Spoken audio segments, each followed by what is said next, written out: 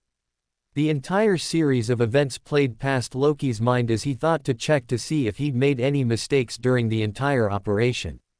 Loki'd gotten Hermione to pray to him the night before she'd been given the potion by Professor McGonagall and pray mentally once again when she was about to take the potion.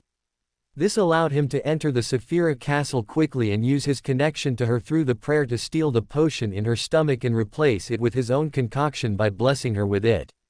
The entire operation was nearly instantaneous and very quick, with no room for, as funny as it sounds, any errors or mistakes. Loki used the moment of the potion interacting with the body, the moment when it turned illusory and became a part of the entire body waiting to be digested, by acting to change the potions so that Professor McGonagall, who was most definitely using spirit vision, wouldn't spot anything wrong with the entire process. He did it by swiping his hand and stealing the rune of the potion that attached itself to Hermione's body after she consumed it through the window to the real world created by the prayer to Mr. Error. Glad it worked. Now all that needs to work is Hermione's divination when she finally learns how to do various divinations from either Daphne and me or Professor McGonagall herself. Hee, who would have thought that I could fool for a third time, Professor McGonagall. As Loki was drowning in narcissistic comments, Hermione, who was in the girls' lavatory, folded her hands into a prayer and spoke softly. The error that does not belong to this era. The mysterious ruler above the gray fog. The one who walks the veiled path lost to history. I thank you for your loving grace. I thank you for helping me smoothly take my first steps as a beander. With her prayer done, Hermione left the washroom after flushing and washing her hands. We can begin learning more now, Professor, Hermione said with a smile. Loki, who had just received another praise, simply blanketed it in his spirituality before speaking. I'm aware. After closing his connection with Hermione's crimson star, Loki looked at the few other stars and then narrowed his eyes on Snape's. I hadn't expected Adam to figure out about my little club so soon. I hope he doesn't interfere, or do anything stupid. It would be good to collaborate with him if possible. He might be able to help me set up my own advancement rituals. I could also help him set up Harry's advancement rituals, by pretending to be Gairman Sparrow or another one of Mr. Error's blessed or something. I'm sure having a person on the inside would make his job easier. But I need to make sure I don't get caught up in his schemes. Clap clap. All right, Miss Granger, if you could show me what your friends have been teaching you for the last week. Professor McGonagall said with a slight smile. Yes, Professor, Hermione said, and from the corner of her eyes noticed Daphne and Loki cheering for her. Taking a deep breath in and letting out a warm puff to cool herself, Hermione pulled out the quartz pendulum that was wrapped around her left arm, something she'd picked up from Loki, who always had one wrapped around his own arm.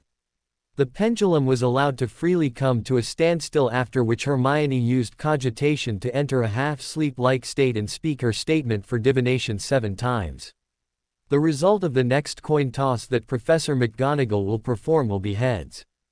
Keeping her eyes closed until she repeated the sentence, Hermione slowly opened her eyes and returned from cogitation. And much to the expectations of everyone in the room, the pendulum in Hermione's hand began to spin anti-clockwise. Anti-clockwise means a negative outcome, so that means the next toss will be a tails. Hermione confidently stated. But just when McGonagall was about to speak, Hermione interrupted her by mumbling something Loki had told her, but divination is not all-powerful. So unless you're interfering with my divination, Professor McGonagall, the coin could also land on tails or its side. McGonagall smiled and sent the galleon in her hand for a free toss. The coin flipped multiple times in the air and in front of everyone landed in a perfect crack in the wooden teacher's desk. It was neither heads nor tails. It seems like you've gotten a little bit of divination down already, Miss Granger. McGonagall nodded and looked at Hermione affectionately. Have you been hearing any murmurings or seeing things you should see, Miss Granger? No, Professor. Although I do hear such things occasionally, I make sure to ignore them. Good. McGonagall praised and then looked at Loki and Daphne, who were standing off to the side. You've both done well to teach her. Loki and Daphne smiled at the genuine praise and nodded. Seeing the three of you together, I think it is the right time for me to reveal my purpose of including you in taking part in Miss Granger's teachings, McGonagall said in a little stern tone. There was a reason. Yes. McGonagall nodded, and it seems like Miss Greengrass has figured out my purpose. Loki looked at Daphne and saw her nod when she met his gaze. As Daphne looked at McGonagall, she spoke softly. Professor McGonagall wants us to form a team and participate in school missions. You couldn't be more right, Miss Greengrass. The three of you will be forming a team and helping senior students on missions they are given for as long as it is deemed okay for you to do so. Hermione felt a burst of excitement at being involved in the beander world, but Loki's next question put a dent in her blossoming plans. What are these missions like? Will we be working for or with nobles? Sorry, Daph, I don't mean to offend you. McGonagall looked at the trio and released a soft sigh but spoke while pinching her nose.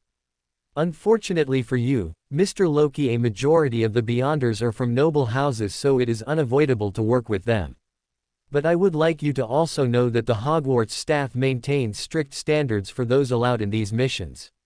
Loki nodded and looked at McGonagall with the rest of his new team. Your first mission is during this upcoming Hogsmeade weekend, where you'll be investigating a series of supernatural attacks that have been taking place in the Muggle world. Shouldn't this be something the Aurors or the Unspeakables do? Loki asked again. Yes, it is something they will do. You will only be assistants who do simpler tasks. Your aim is to learn to use your beander abilities, and the best place to do so is on the field. I understand. All details of the mission will be handed over to you on the day of the mission itself, so you may leave right now. Make sure to be in my office early on Sunday. Be no later than 7 in the morning or you'll be penalized for delaying everyone else. McGonagall said with a stern face. Loki stepped out of the classroom with Hermione and Daphne and spoke to them. Seems a bit unreal, doesn't it? Loki said with a soft smile. Yes, I'd never thought that joining a simple newspaper-making club would drag me into the Beander world. Hermione said softly. Hey, no point complaining now that you're a part of it. And weren't you the one that asked Professor McGonagall to become one in the first place? Loki, Hermione and Daphne split up after that, with Loki and Daphne heading towards the dungeons. It was a mostly silent walk until Daphne spoke up. What do you think our first mission is going to be about? Didn't Professor McGonagall say it was about some attacks in the Muggle world? Perhaps we're dealing with someone who is acting out one of the corrupted pathways. Loki knew Daphne had a lot of mysticism knowledge, being someone from a noble household, so he didn't have to explain to her about the corrupted pathways, although she did look at him with raised eyebrows when he said that. Possible. But that makes it more dangerous for Hermione to be involved in. Professor McGonagall wouldn't involve Hermione so recklessly in such a troublesome matter. I know. But I think she's hurrying because I think it's because she thinks you know who is coming back. That incident at the World Cup camp signifies his return, doesn't it? Daphne remained silent as she walked beside Loki, and eventually, when they reached the Slytherin dormitory door, she spoke. I'm worried Hermione will do something that goes by her sense of justice. I don't think that'll happen. She's surprisingly good at keeping her secrets. Loki stated, causing Daphne to raise her brows. Haven't you seen her help Harry and Ron each year with random stuff while keeping everything a secret? I'm sure she'll temper herself with time. Loki tried explaining his reasoning. I hope it is as you say. I don't want to work with a fussy newbie on our team. Any mistake she makes will reflect badly on the Greengrass family. There's a simple way to avoid that. Just ask Professor McGonagall to assign you the position of the leader for our team. Daphne appeared to ponder on Loki's suggestion for a minute before she nodded and said, That's a nice idea. I will ask Professor McGonagall about it. Thank you. It was nice talking to you, Princess Daphne, Loki said with an exaggerated bow before he spoke the Slytherin password for the week. Salazar. Does he get notified of this place each time someone says the password? Returning to his room, Loki entered the Saphira castle and looked at the small illusion he had created, which was holding a new topaz pendulum hanging from its wrist. This was a special topaz pendulum. It was tied to Hermione's pendulum through runes, and when Hermione passed her intent into it using magic, this pendulum performed the same task using the soul of the mystery prior in the Ring of Harvest. For now, this made it so that Loki couldn't divine much about anything himself. However, it was only a temporary setback since Loki was working on making another pair that was connected to the same contraption. Daphne didn't say anything about Myone's connection with the Saphira castle while using her spirit vision. This could mean that either the connection is near invisible since it managed to also fool Professor McGonagall, or that Daphne chose to ignore our connection for now. Knock knock. Dumbledore looked at the door, his crystal-like blue eyes peering over his half-moon spectacles as he slowly closed the thick book in his hand and placed it back on the stand where a rather eager Quill was bounding back and forth on the stilts, waiting to be reunited with it. Dumbledore then calmly waved his wand before speaking out loud. My doors are always open for you, Severus. There was a soft pause after Dumbledore said that before the ancient wooden door to the headmaster's office, which had never been replaced, opened with a smooth breeze. Snape stepped inside and walked straight up to the headmaster's desk, in front of which Dumbledore was standing, and looked at him with a scrutinizing gaze. Did something happen at your small moonlit picnic hosted by him? Snape looked annoyed for a few seconds but then spoke nonetheless. One of the members was looking for the beander characteristics of a beander from the spectator pathway. Snape spat out. But Dumbledore didn't react as he'd expected. Dumbledore remained calm and silent, as if asking him if there was more to be revealed. And when Snape spoke no more, Dumbledore sighed softly. I see. The light blues of Dumbledore's eyes deepened until they turned a deep oceanic depth as he looked through something only he could see. But within a moment it vanished. So fast that if Snape had been any lower than sequence 4, he might have missed it. You don't have to worry about it, Seve. But that means, he is helping him. Snape argued back. Dumbledore sighed and shook his head before speaking as if he were speaking to a child. I've told you many times, Severus. You need not fear Tom's name while you are in front of me. It's your fear that gives him the ability to reign over your mind. Snape, however, didn't budge from his question. He stared at Dumbledore with a piercing stare that felt like it would burn holes through Dumbledore would he not respond properly. A soft smile formed on Dumbledore's face as he saw this. And then he spoke with a little giddiness in his tone. Have you not already seen how such a twist can be used, Severus? Snape's eyes widened ever so slightly as he recognized what Dumbledore was alluding to. But, Dumbledore shook his head. What I want you to figure out, Severus, is if we can work together. This is an important year for Harry. Severus looked at Dumbledore with a scowl before he spoke again with a little anger. I suspect Black's also a part of the gathering. Oh, he is. Now that's a surprise. Dumbledore said with a soft frown, as if he was trying to piece together a picture that he couldn't fully imagine yet. Putting the matter aside, Dumbledore looked back at Snape and asked him another question. Can you confirm the identities of any other members? Severus quickly shook his head. Although I have guesses, I don't have anything concrete. Everyone is blanketed by a gray fog that covers most of their features. Dumbledore's eyes twinkled with mischief as he continued further. Did you figure out Sirius's identity because of his insults? Snape scowled but said nothing. And just when he was about to turn away and leave, Dumbledore spoke one last time. Make sure to talk to Professor Moody if you can.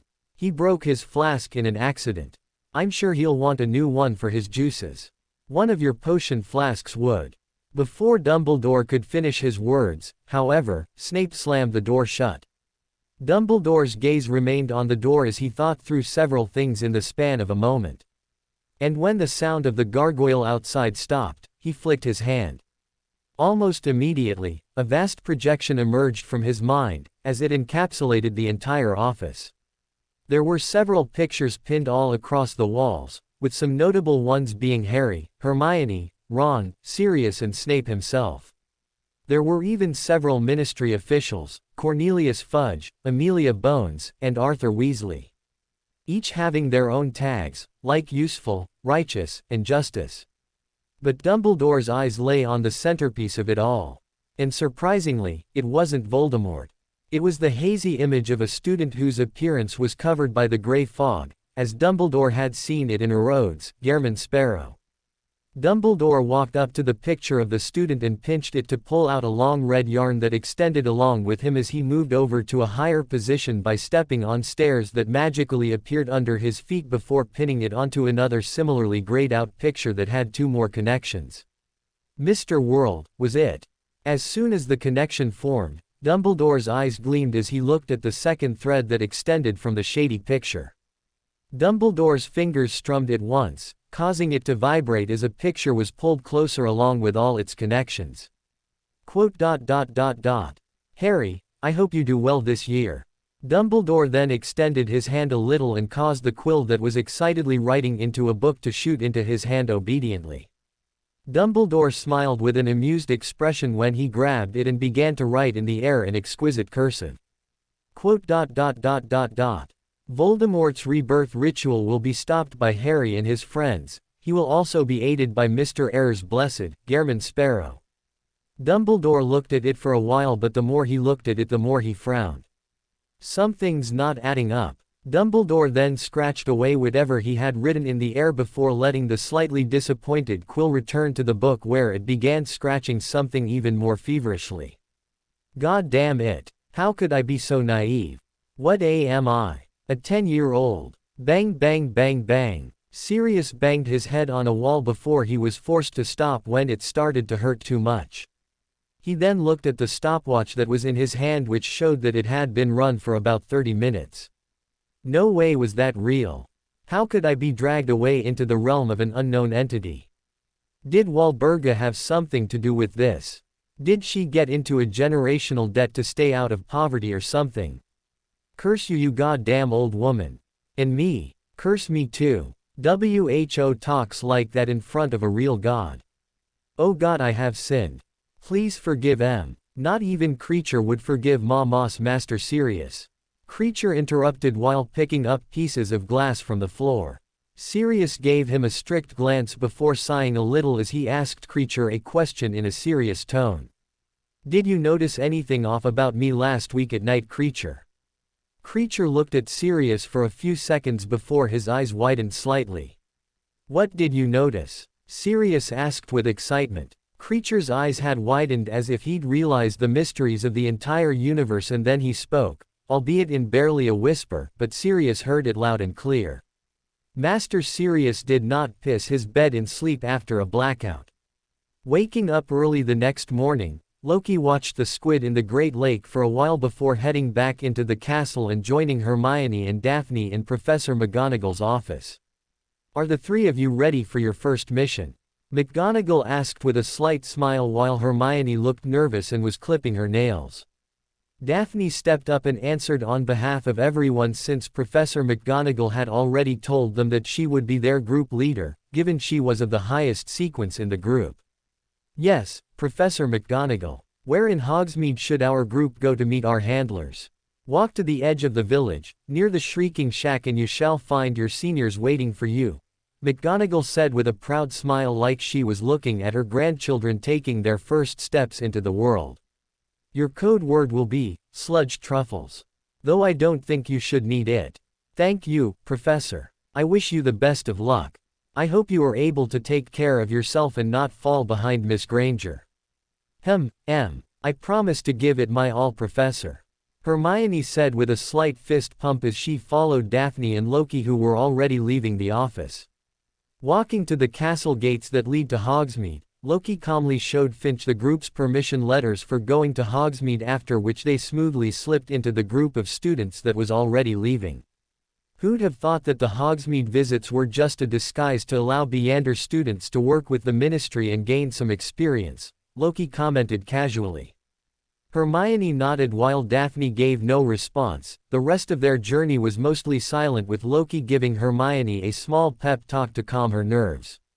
Come on, my own. Don't be nervous. What's the worst that could happen? It's not like we're going to face a devil right out the box, are we? Geez. Don't jinx it, Loki. After reaching Hogsmeade, Daphne took charge of the group and began to lead them away from the remaining students, who were all visiting Madame Puddifoot's tea shop as couples, or to Zonko's and Honeyduke's to buy some pranks or sweets. They arrived at the Shrieking Shack but found no one there. Did they already leave? Hermione asked confusedly, but Loki and Daphne, who'd instantly activated their spirit vision, could easily spot the group of people hiding behind an invisibility cloak. We can see you, Daphne stated calmly, causing Hermione to get a little confused. But when a head suddenly popped up floating in midair, she was startled before she realized, ah. Invisibility cloaks. Yes, these are invisibility cloaks. At least two of your teammates predicted such situation. The student who was a floating head spoke softly while stuffing away the cloak into his pocket. The boy was handsome and wore a face that every girl would dream of, yet Daphne shook off his charm as if swatting away a bug as she spoke. Are you going to take us to the Ministry of Magic? 2 more students came out from under their cloaks with their uniforms representing they were all from Hufflepuff. Good job. For rookies, you're pretty decent. And yes, we will be taking you to the ministry today.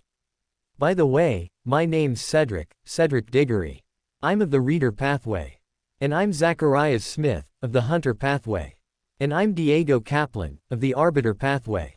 The boys introduced themselves, reaching out to shake the hands of the 3 young students in front of them.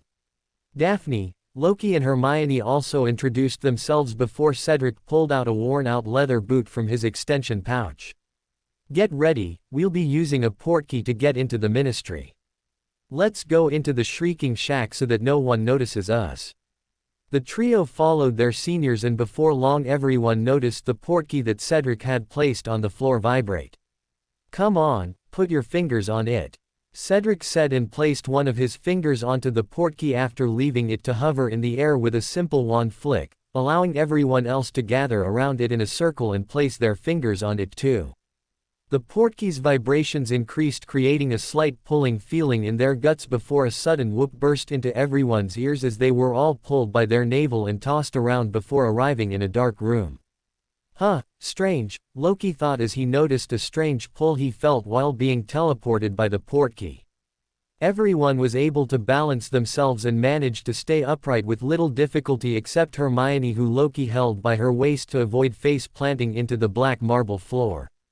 Once everyone was stable on their feet, Cedric began speaking once again while leading the group to their destination. Have your papers and wands ready, the ministry checks them before allowing you inside. And as Cedric said, outside their room was a thin man who with a boring look on his face took everyone's wands and passed them through a machine that beeped at odd intervals and returned them back without saying anything. After wand checking was a man who looked at the papers everyone had, given by their respective teachers at Hogwarts, and nodded after comparing their faces with the pictures on their passes. You're good to go, the man said before releasing Loki. Do you know which case we'll be working on today, Mr. Diggory? Daphne asked out of curiosity.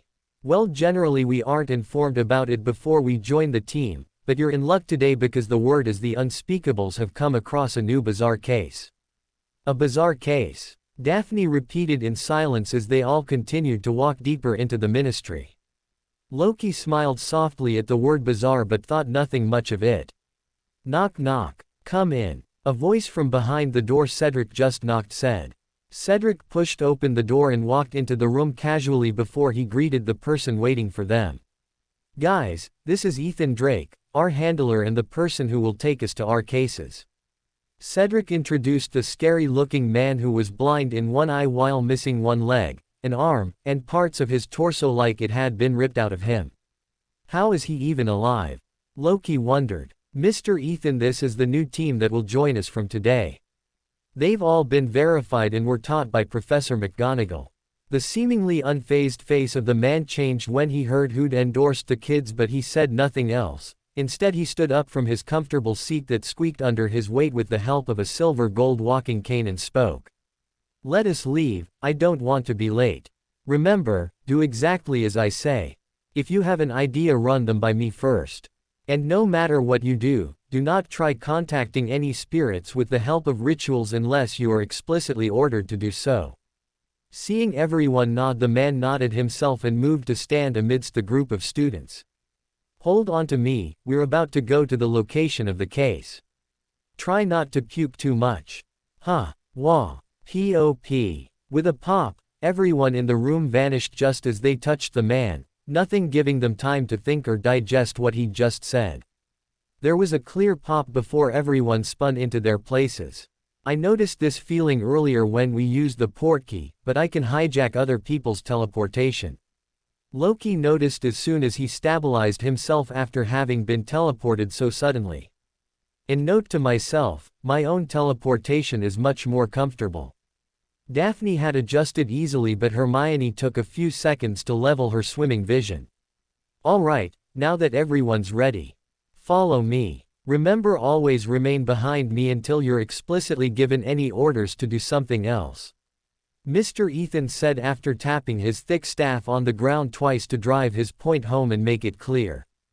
He was about to walk ahead with the help of his cane, but he stopped after placing his weight on it and spoke while directly looking at Loki. A word of advice: don't try to pretend like you know something you don't. We all start from somewhere, no need to be shy about what you don't know. And if you actually do know something, don't be afraid to speak up. It'll help everyone. With his short speech given, Mr. Ethan began to walk with the help of his cane and prosthetic leg, making deep imprints in the muddy pathway towards a depressing mansion in the distance. Everyone closely examined their surroundings. They had appeared at the beginning of a small village that was situated at the foothills of a small mountain range on whose summit was a giant mansion that looked like a typical scenario to be stranded in without help from outside along with your killer. While walking through the village, Loki spotted several people peering through the windows of their wooden houses. They'd avert their eyes once they met the eyes of anyone from the team though.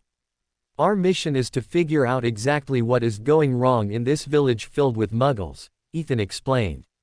Muggles? Daphne asked. Aren't we supposed to be working on beander cases? Ethan nodded and continued explaining. The person living in the mansion at the top of that hill is a wizard and a registered beander who works in the Department of Magical Law Enforcement. Something's gone wrong with him?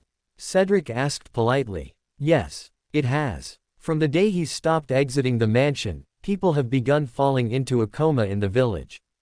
Mysteriously, if I might add. Then isn't the solution simple? Just ask him to leave the damn mansion. Doesn't he have any work to do? Zacharias said indignantly. And what's with the mysterious part? Diego asked with a little hesitation. Ethan looked at the two of them for a few seconds before he nodded and answered them. He can't leave because he's fallen into a coma according to the reports from the Aurors who were tasked to look into his disappearance from work for the past 2 weeks. And regarding the mysterious comas in the village, well, the Aurors claim it's the work of a dark wizard using them for a ritual since their bodies have always been found with bruised claw marks around their necks. Of course, the Aurors don't know about beanders, so they suggested that it was something Mr. Prick, the man in the mansion, did, and suggested they burn his unconscious body down. Luckily a few beanders present in their team stopped them long enough for us to be informed. It has been 3 hours since the Aurors have been assigned to this case. Now it's in our hands to find out what happened to Mr. Prick in this village. That suddenly caused everyone to become silent as they walked, each thinking deeply about the information presented to them. Mysterious deaths. Rituals. Did he really do something that caused the village to be afflicted by a curse? Just as Loki was about to take another step and follow behind the group with Mr. Ethan, a ball came rolling towards him. A small girl came rushing out of a house for the ball, but she was stopped by her mother. Rose. No. Let it be. I already told you not to bring things connected to that mansion into the house. The woman said, holding her daughter. No. It's Roxy's mom. He likes to play with it. Nothing will happen. Did you not understand what I said? No means no. And that's final. Go back into your room before I make you. Young woman. The woman shouted and pulled the girl back into the house without looking at Ethan or the group of people following him.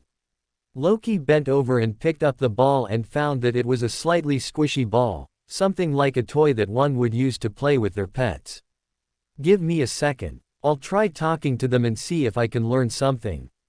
Is that all right, Mr. Ethan? Loki asked. Ethan nodded and said, we'll go up top. Make sure to catch up to us soon or the Aurors will probably chew you up if you're alone. Loki nodded and walked towards the house while everyone else climbed the hill to get to the mansion. Loki knocked softly and found no one responding. He waited for a second as he heard the muffled argument of the woman and her daughter from inside the house, but no one opened the door for a few seconds more.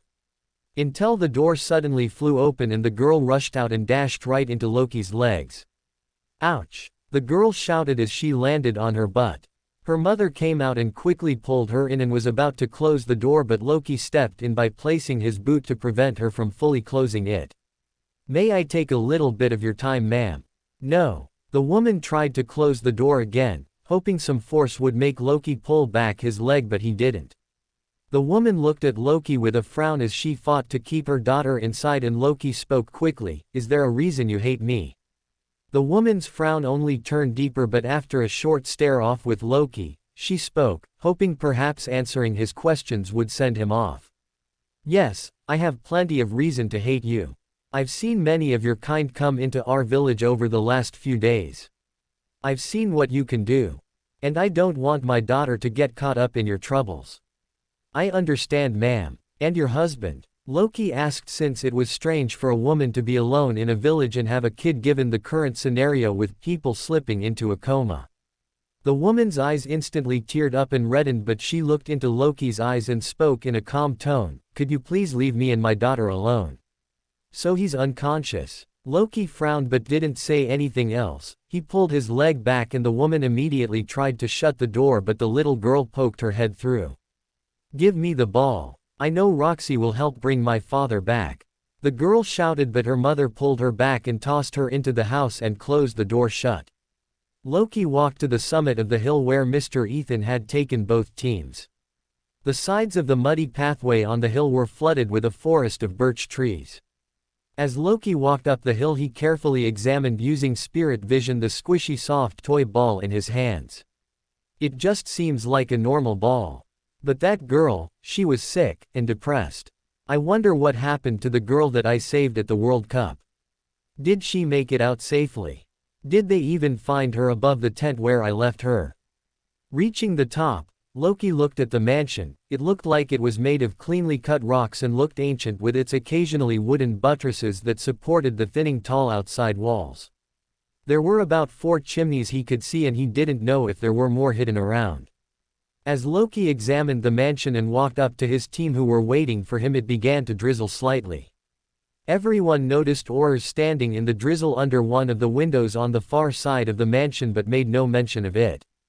Several other Aurors were patrolling the area in search of something with their wands out, but even they were not spoken to. Most of them looked at Loki and his group with slight anger in their eyes, but once their eyes landed on Ethan, they turned the other way and pretended they didn't exist.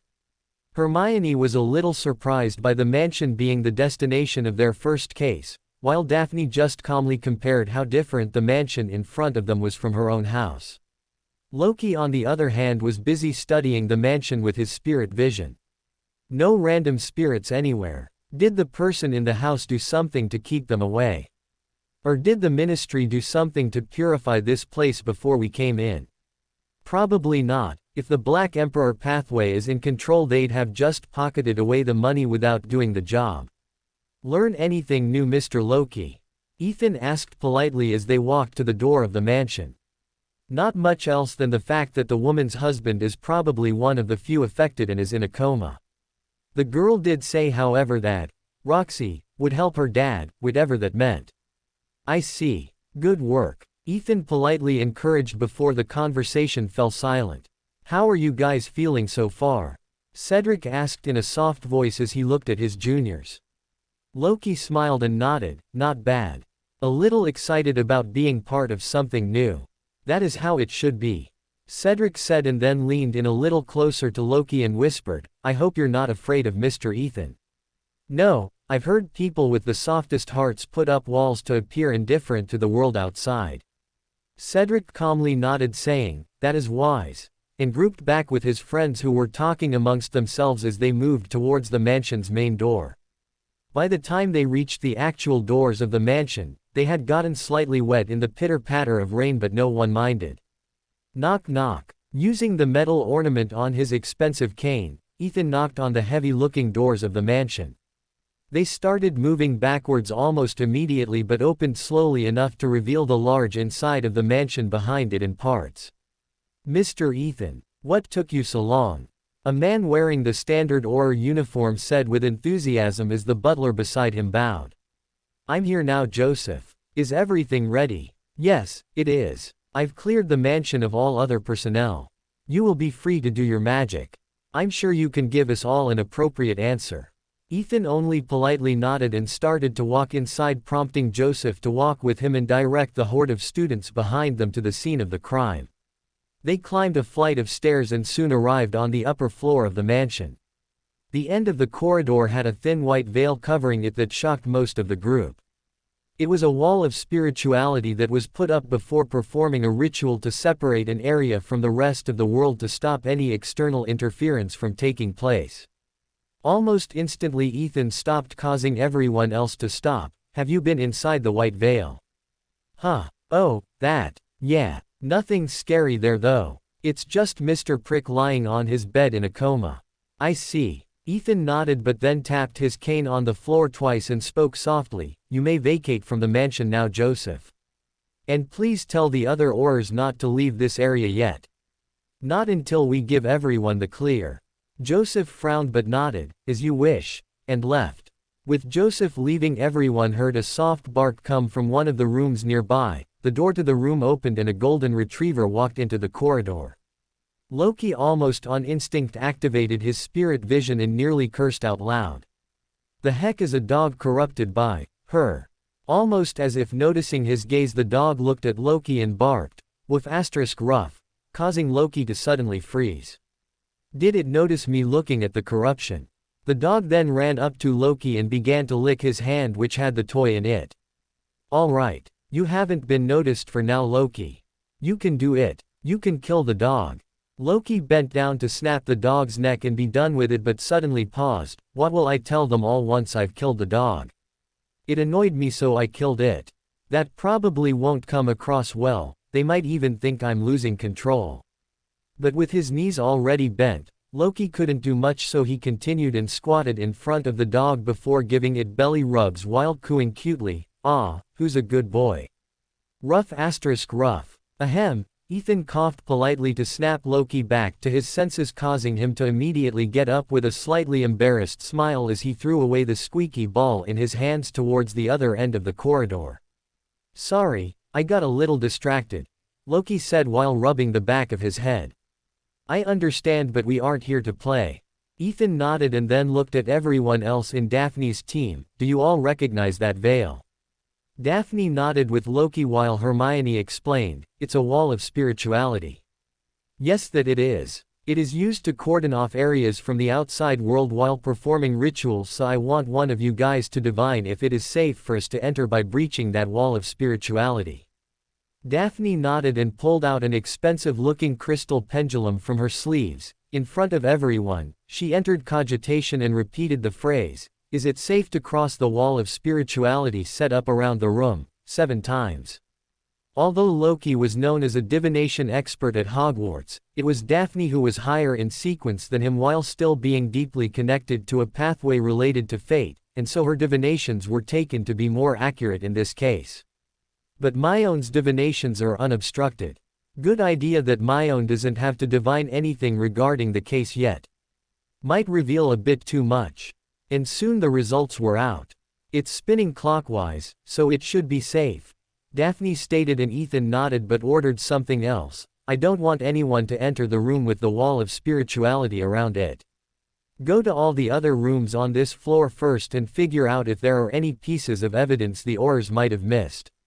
You mean for us to divine about things like secret compartments, encoded letters and the sort? Loki asked, and Ethan nodded. Precisely. The group split into 3 immediately, with one person from Cedric's team pairing with one from Daphne's, since Loki, Daphne and Hermione could all do divinations while everyone from Cedric's team was proficient in searching for hidden compartments if they existed. Cedric grouped with Loki and the two of them began scanning and clearing rooms along with each other while Daphne paired up with Diego and Hermione with Zacharias. Find anything? Cedric asked politely as he and Loki came back to the wall of spirituality where Ethan was waiting for everyone. We got a few letters, Seed. Probably need you to crack them since they're coded. Zacharias immediately said while handing Cedric 3 letters. Oh, you guys found something. We didn't, Cedric said, and Diego nodded along. We too didn't find anything. Loki immediately froze, but no one noticed his panic. Wait a second, if Myone found something, was it because of the Saphira Castle? Since neither I nor Daphne found anything, that means something's interfering with our divination. Or it could just be a coincidence and I'm making a mountain out of a molehill. Loki looked at the letters in Cedric's hands with a little worry but said nothing otherwise. Can I open them, Mr. Ethan? Cedric asked, and Ethan nodded to give him the go-ahead. Loki looked at Hermione but found nothing abnormal about her, so he pushed the thought to the back of his mind while simultaneously keeping a lookout for the corrupted golden retriever. Where did that dog go anyway? Before Loki could begin searching for the dog, Cedric interrupted. "Mr. Ethan, you'd like to see this?" Cedric said calmly. "What's it 'bout, boy?" He was acting as a spy. Loki turned to look at Cedric, as did Mr. Ethan, and Cedric continued to explain to everyone in the corridor. These letters contain detailed information about the Department of Magical Law Enforcement, especially about their patrols and recent cases. "Amelia's turf?" Ethan asked, a little puzzled, his question directed to his own hearing instead of Cedric's words.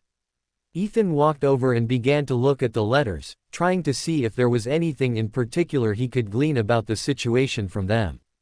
"Is the receiver's name not mentioned?" Loki asked calmly. Cedric shook his head. "No. Not that I can see, but the last letter is also encrypted in a way I haven't been able to crack yet. The letter's differently encoded." "Why?" Hermione asked, surprised. "Probably has some special information." Cedric tried to reason while showing one of the letters to Hermione. "Which letter weren't you able to crack?" Loki asked while looking at the 3 letters in Cedric's hands.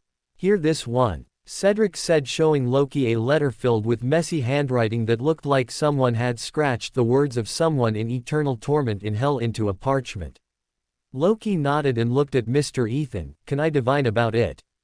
Ethan, who was similarly looking at the letter, nodded. "I don't think you'll be able to figure out much, but try it out once." Loki nodded and leaned against a table where he slipped into a half-sleep state using cogitation and let his astral body roam the spirit world. While he did so, his conscious mind whispered his divination statement. "How was the letter encrypted? How was the letter encrypted? How was the letter encrypted? Comma. How was the letter encrypted?" Within moments Loki found the scene in front of him changing to a Victorian-style pristine room. It was cold and unfamiliar. Is this a letter he received? Not one he intended to send. From who he was spying for, perhaps. There was an old man in his mid-40s working on something at the table in the room, but when Loki peered at what he was doing, the dream suddenly shattered like glass, breaking the scene in front of him and bringing him out of divination. Anti-divination. Loki recognized and opened his eyes. No luck. Whoever was writing used something to prevent me from being able to see his process of encrypting the letter. Ethan casually nodded and went back to staring at the other letters. Meanwhile, Loki looked at the cryptic letter and put his mind as a cryptologist to solving it when suddenly an idea struck him. "Wait a second, could I try out a divination?" Loki said calmly while looking at Ethan. Cedric looked at him and then at Ethan, who stared at it for a second before looking at Loki. "What do you want to divine about, boy?" "I want to check if it is safe for us to pour our spirituality into the letter," Loki asked calmly. Ethan was a little confused, but Cedric instantly caught on to what Loki had spotted. "I see it now that you pointed it out," Cedric said. Ethan just nodded and allowed Loki to perform his divination. Loki quickly nodded and performed a divination with his topaz pendulum. "It is safe to pour our spirituality into the letter."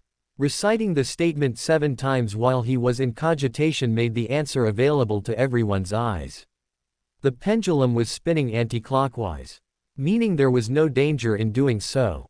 All of a sudden, everyone except Cedric, Ethan and Loki began to look at the letter to see what would happen if Cedric poured his spirituality into it, but Ethan broke their expectations. "Explain, boy, what do you see?" Ethan said, looking at Loki. Loki traced a few letters on the parchment and spoke while trying to show what he was seeing. "This part of the letter is not encrypted with anything. It's a runic circuit that's disguised to look like a sentence.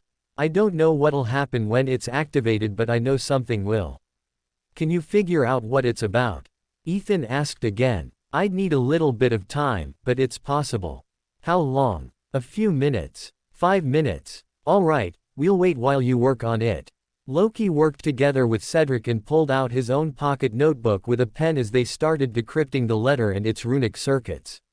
He began to religiously draw the circuits he saw in the letter while Cedric easily pointed out the other lines of text that were actually part of the circuit. Not even 2 minutes later, Loki was done. He looked at the completed circuit and frowned. Find something? Ethan asked. Yes, but it's confusing, Cedric answered. What is it? This circuit is a marker, Loki said. Ethan's eyes widened, but he was quick to hide his surprise. Instead he spoke softly, give me that letter, and Loki did just that. Ethan placed the letter on a table and left it there before he spoke to Loki and Cedric. Your divination was probably interfered with. That letter might be dangerous in some way and might even be responsible for all this. Everyone felt a slight shiver, but they maintained their calm and nodded patiently since they understood Ethan's explanation. So that letter was a marker. Like the one I got in Ginny's room to get in contact with Mr. Error. Hermione shivered, not wanting to come in contact with the plans and ideas of another god. I hope not all gods are as stupid as he is though. Ethan instead said something else to everyone. Does any one of you know how to do a mediumship ritual? There was silence for a few seconds before Daphne nodded. I do. But it would probably not be as successful as you, Mr. Ethan. Ethan tipped his hat and spoke softly. Of course, it isn't going to be as good as me, but it will help for what we've got to do next. What are we going to do next? Loki asked since he was a little confused. Who are we going to use the mediumship ritual on? Mr. Prick. But isn't he inside the wall of spirituality and alive? We're going to use the mediumship ritual to talk to the villagers who have become unconscious, Ethan said with a frown. We might need to talk to everyone present, but I don't think I can hold out to talk to all of them, so you might have to take over.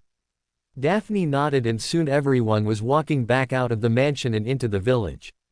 Entering the village, Loki brought from Joseph the list of all villagers who had fallen into a coma and handed it over to Ethan.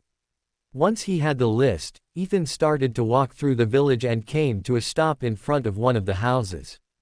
Let's begin from here, Ethan said. Knock knock knock. Ethan tapped his staff on the door, causing it to rattle a little, but no one responded. Not even after they patiently waited in front of the door for a few minutes. Ethan frowned but said nothing else. He pulled out his wand and simply magicked himself into the house, causing the man living inside much distress. Who are you? How did you get inside? The man with stubble shouted while wielding a kitchen knife. Please calm down, the bolt must have come loose, we mean no harm, we're only here to investigate, Ethan said with as soft a voice as he could, but his cold disposition and hawk-like gaze only further unsettled the man in the house. Go back from where you've come. Or else I'll have the entire village on your heels. We don't take kindly to people like you. Like you outsiders. I know you've only come here to take us to hell. We won't come with you. We will never succumb to your cruel plans.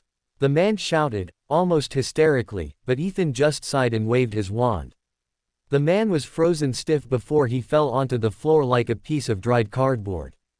One of you make sure he doesn't wake up anytime soon, Ethan said and walked to the room from where the man had arrived.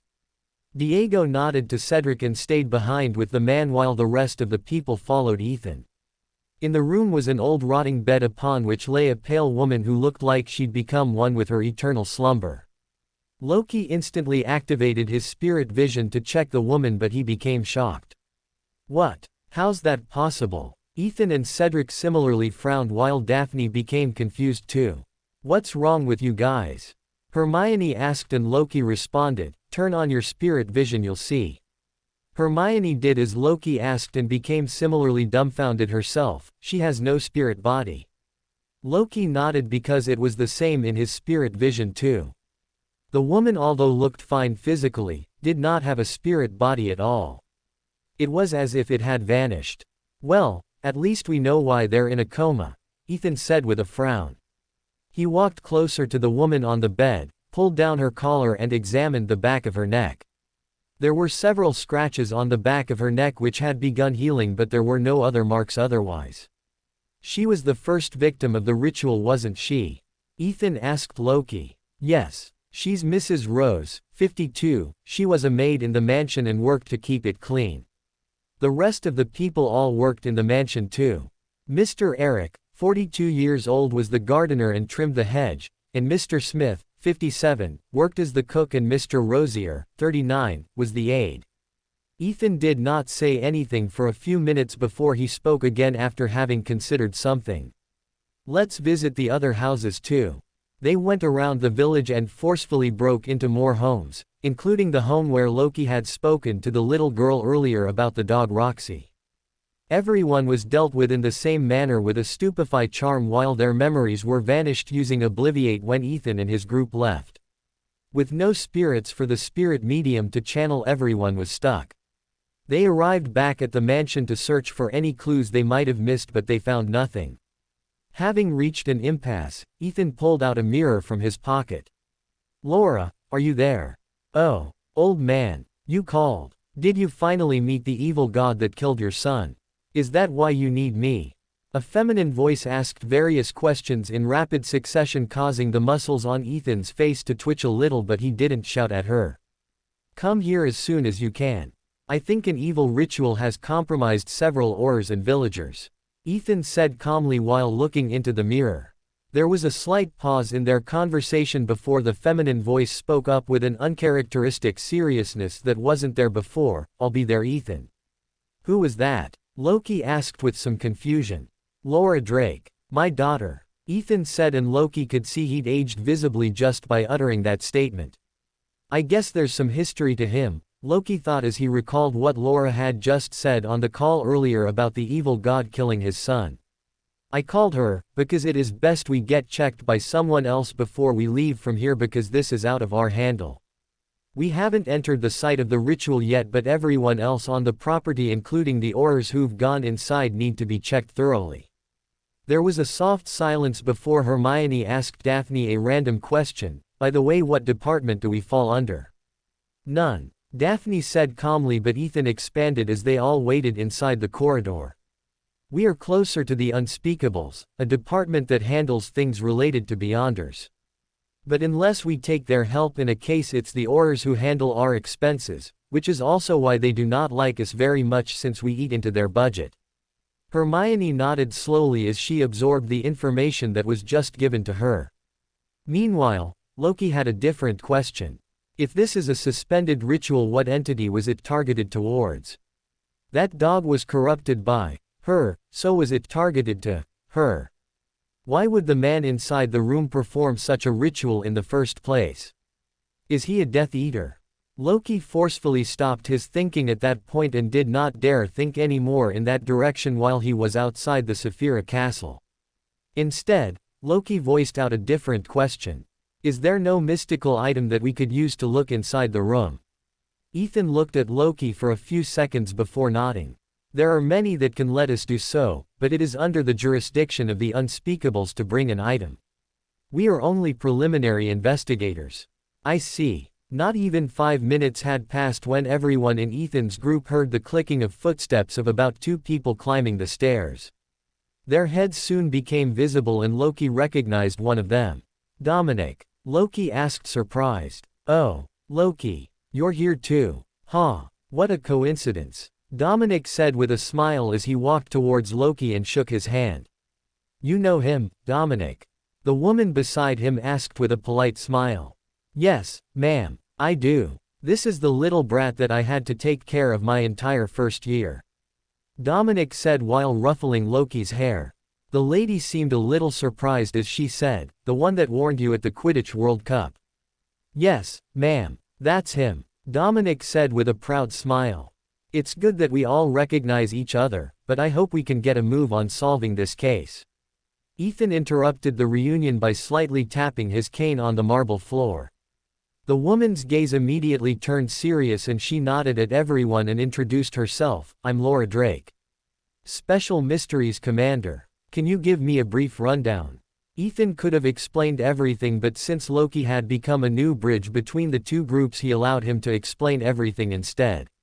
The man inside the room covered by the wall of spirituality, Mr. Prick, is currently suspected to have started a ritual that is suspended. He's also suspected to be a spy who was sending around information about the department and magical law enforcement. And for some reason, related or unrelated to this ritual, the astral bodies of the villagers who worked in the mansion have vanished. The villagers' bodies also have a few scratches on the backs of their necks. Is that all? Laura asked with her eyebrows raised. Yes, ma'am. Loki nodded after having finished his explanation. Have any of you gone into the room? Laura asked politely while searching her bottomless bag for something. No ma'am. None of us have, but the oars might have. Loki said, but thinking of something else he immediately said, also the dog probably did. The dog? Dominic asked confused. That one. Loki said pointing at the dog that had just come out from a room behind everyone with a squeaky toy in its mouth. Dominic looked at the dog and became a little puzzled but did not say much directly. It looks fine in my spirit vision. Maybe our culprit only wants human souls and doesn't care for animals. Laura theorized, but Loki was feeling tense. How do I tell them that the dog is corrupted? Will accidentally attacking it and causing it to lose control work? But how do I randomly attack a dog? Steal its ability to breathe? Before Loki could say anything else, Laura pulled out an item from her purse. It was a straw doll, one that Loki felt would be used to curse someone by pricking pins into it. Laura quickly pulled out a few straws from the doll and tied them around a small thumbnail-sized stone she also pulled out of her bag. Under Loki's spirit vision, the doll looked alive.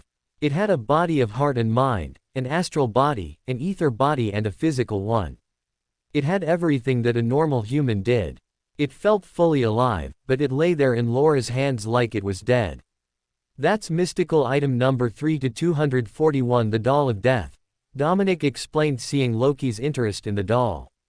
It will kill itself every opportunity it gets. Makes it quite helpful for figuring out how dangerous other mystical items are. Laura placed the straw doll on the floor and once she was ready, walked up to the wall of spirituality and tossed the stone with straw around it into it. Click clack roll. The stone bounced into the room and everyone patiently waited for something to happen to the straw doll. But even before anyone could blink, the doll let out a shrill scream. R R R R R R R R R R R E.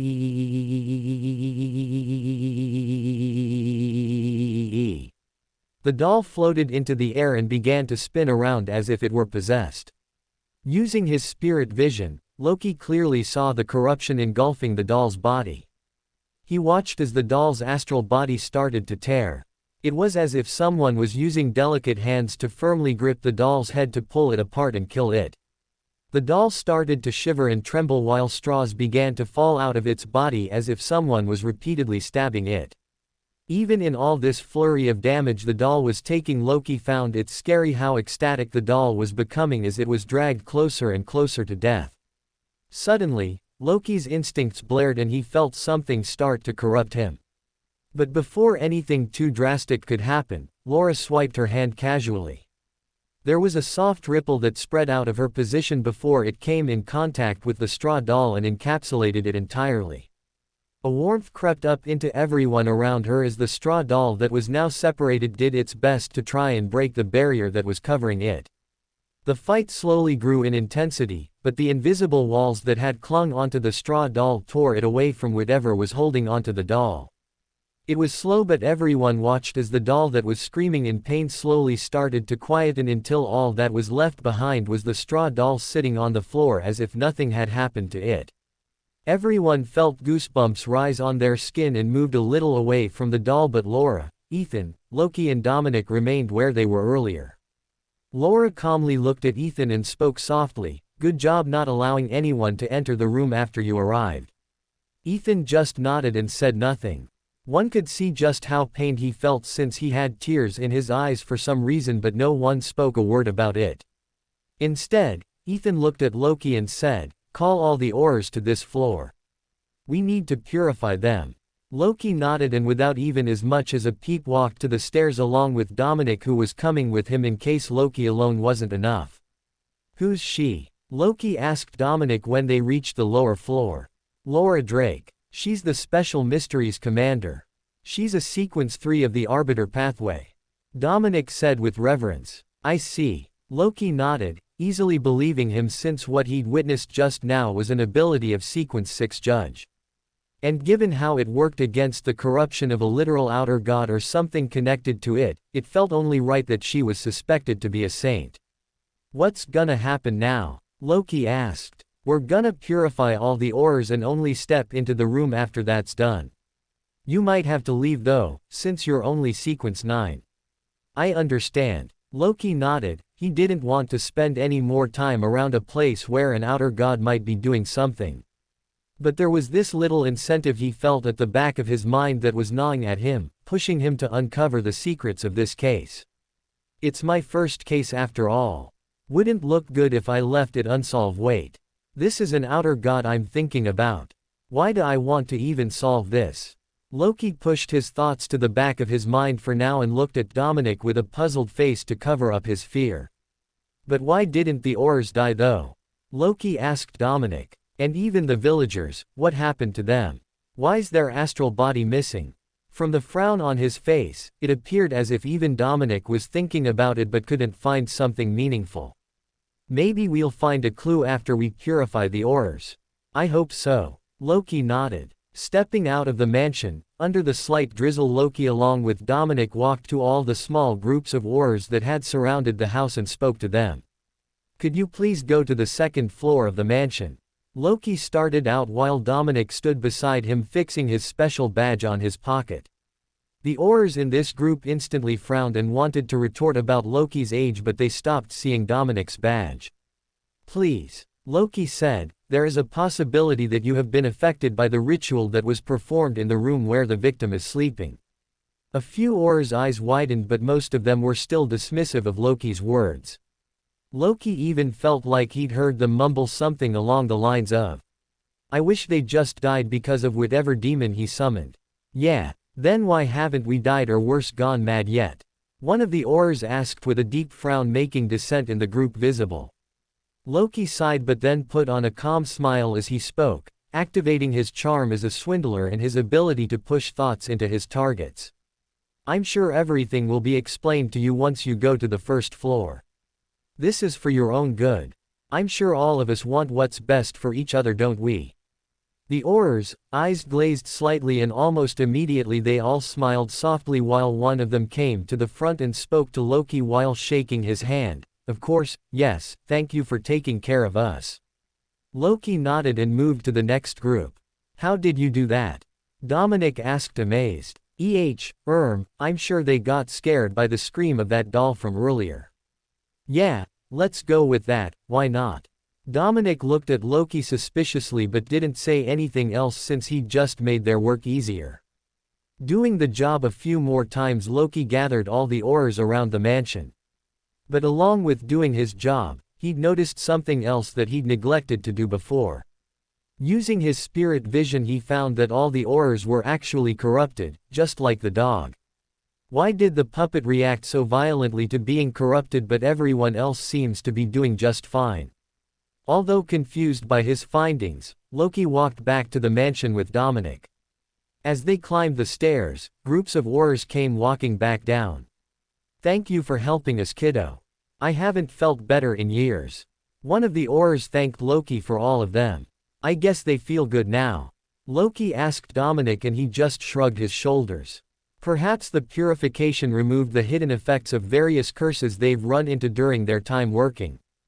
Dominic tried to explain. I guess. By the time Loki and Dominic were back on the first floor, all the ores were done with their purification and were already returning since they heard Laura say, you can return to your posts now. We'll take care of things from here. That was quick, Loki commented. Thank you for your work, Laura said back to him. Loki nodded but didn't get the opportunity to say much else since Ethan spoke. It's our time to leave, Ethan said, causing Loki to tense since although he didn't want to spend another minute here, he also for some reason wanted to see this situation through since he'd already become so involved in it. Why not stay here for a while until Madame Drake is done with her work? As a backup in case something happens, Loki immediately said, but he didn't use his abilities as a swindler just in case Laura spotted something happening. And just as Loki felt Dominic was about to interrupt and say something else, he stepped on his toes subtly to shut him up. I mean, we still don't know why the curse activates. The ores were fine even though they had been cursed while the doll of death reacted to it immediately. Perhaps there's a hidden dimension to all this that we don't know yet. So it'd be safer if we waited for a while, right? I mean, as long as we don't go into the room covered by the wall of spirituality, we should be fine, right? And we even have enough time since it's still the afternoon and students wouldn't have returned to Hogwarts already. Ethan frowned, but all the students smiled and looked at him with beady eyes. Everyone was eager to see how the situation ended after having gotten so involved in it. "I guess we're staying," Ethan said, "but we're going to stay outside the mansion. I don't want us to be a burden to her if things turn south." Laura nodded and spoke to Dominic. "I know I brought you here to accompany me on your first real job, but seeing how dangerous the work has been till now, I want you to remain outside along with the others." Dominic frowned a little but nodded anyway. As Ethan began to leave the floor with all the students and Dominic, everyone looked at Loki with a grateful expression, causing him to laugh a little looking at how curious they were. Laura looked at everyone leaving and steeled her eyes as she turned around to look at the wall of spirituality in front of her. Once everyone left the mansion, she stepped through the wall of spirituality and entered the room. Everything that entered her vision gave off a sense of normalcy. There was a bed in the corner on which a man slept peacefully, a table under a large window that held several books, some open, most closed. There was a full-length mirror and a dark walnut cupboard in another corner in which was a drawer filled with various beander ingredients. A sweet fragrance filled the room as a small altar with 3 candles was burning in the center of the room. Everything felt terribly normal. Yet Laura felt her skin curl. Almost as soon as she entered the room, she'd started feeling something try and continuously corrupt her spirit body. She heard constant whispers that buzzed at the back of her mind, and her fingers trembled a little due to the constant increase of the anticipation that was building within her. But her strong demigod soul easily fought off the corruption and kept it at bay. "Why haven't the candles melted yet?" Laura noticed, since the candles looked like they'd been lit only a few seconds before she'd entered the room. Laura waved her hand and covered herself in a thin spatial armor that clung to her body before she walked closer to the altar on the ground. She looked at the man sleeping peacefully in the bed and then at the altar with a little apprehension. Did he start the ritual and then fall asleep? But before she could think further, she suddenly felt a strong gaze lock onto her. Making full use of her strong legs, Laura shifted away, only to see a long and thick furry hand thrash onto the spot she was just standing on. The claws attached at the end of the long hand carved out of the marble underneath them like butter and gleamed under the light that had been confined from the sun outside. The claws felt hypnotic, and Laura caught herself looking at them until they vanished in the blink of an eye as she was forced to duck to dodge the hand that slashed the area that was just occupied by her head. Her pupils dilated and Laura vanished from her spot as she grabbed the large furry hand by its elbow and locked it under her armpit. Then, with the strength of 100 elephants, she pulled the arm and consequently the body attached to it from the portal to the abyss that was in front of her. The hand resisted at first, but in a few seconds, as Laura tightened her grip on the arm, the creature seemed to give up fighting against her and allowed itself to be pulled out of the portal. The resulting reveal was a creature that was a mess of festering wounds and darkness. The creature was an ellipsoid hairy mass with 4 limbs attached to it. It had rotting wounds all over its body with a large mouth that split its body right down the center. It had several eyes that sprouted in all the places on its body where there wasn't a wound. A dark mist followed its body composed of tiny dots as if it were made up of a million flies. A rotting stench filled the room almost immediately when it used 2 of its arms to stand on the ground like it had legs.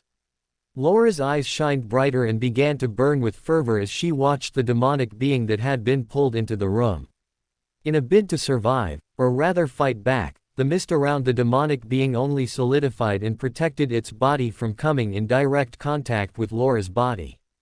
A slippery surface formed in between them as Laura was forced to let go when she noticed her hands started to erode. Laura brought her index and thumb fingers closer and closer to snap them and confine the demon with an invisible barrier so that it couldn't escape from the hull they were in, but it was faster. Before Laura could activate her ability to trap the demonic figure, its mouth opened to reveal the death-like abyss inside its maw. A shrill **SSCRRECCHCHHHHHH escaped the mouth of the demonic creature, erupting in a loud shout that stormed Laura's mind.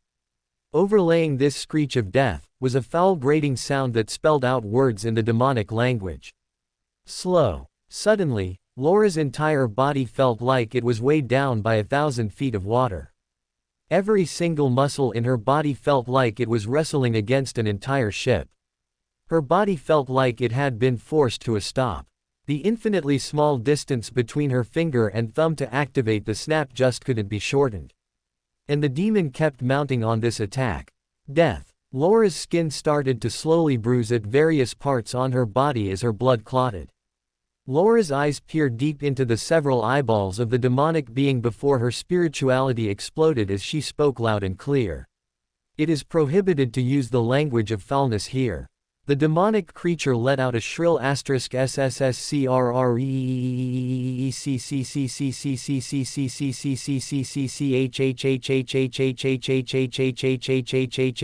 before the mystical verbal chains that were keeping Laura bound in her place snapped. Some of the demonic being's eyes exploded since it had broken the law Laura had set up. Laura's body looked worse for wear. The language of foulness had done a number on her. While not much since she was a saint, it was enough to make a normal person scrunch up in pain on the ground each time they'd move. But even with the two of them wounded, the demonic being was faster to recover. What shocked Laura the most was that the eyes that had exploded suddenly returned to their pristine state. The other smaller bruises, both internal and external, too seemed to be healing at a rapid pace too. Within moments, a bright sword of lava emerged from the ceiling as the demon waved its hands, slowly becoming tall enough to be a large claymore that pierced the ceiling as it aimed to drop down onto Laura's body. The powers of the abyss are weaker in light. Laura practically screamed. She expended a tremendous amount of spirituality to empower the law and make the consequences of breaking it even more severe, but it just wasn't enough for some reason. The demonic being, even though clearly empowering itself with the abyssal darkness and hellfire, even though it was suffering and hurting as was apparent from its continuously mutating body, just wouldn't fall. It was as if there was an external factor pulling back its wounds, healing it just as fast as it was being hurt. Laura's eyes narrowed as she realized what was happening. A miracle demon. The large sword of lava burrowed from the ceiling and finally clashed with her. But Laura didn't stay down to be killed. Her fingers extended and touched the tip of the large sword. And as anyone might have expected, the sword didn't burn her finger or even pierce through. It didn't even stop. The sword was sucked into what appeared to be a black hole. The sword looked to be in a tug of war, trying its best to obey the commands of its master, to pierce Laura, or to obey the laws of physics to be engulfed by a black hole. Laura had tried to exile the sword with the help of her beander ability into the void. The tug of war didn't last long, however.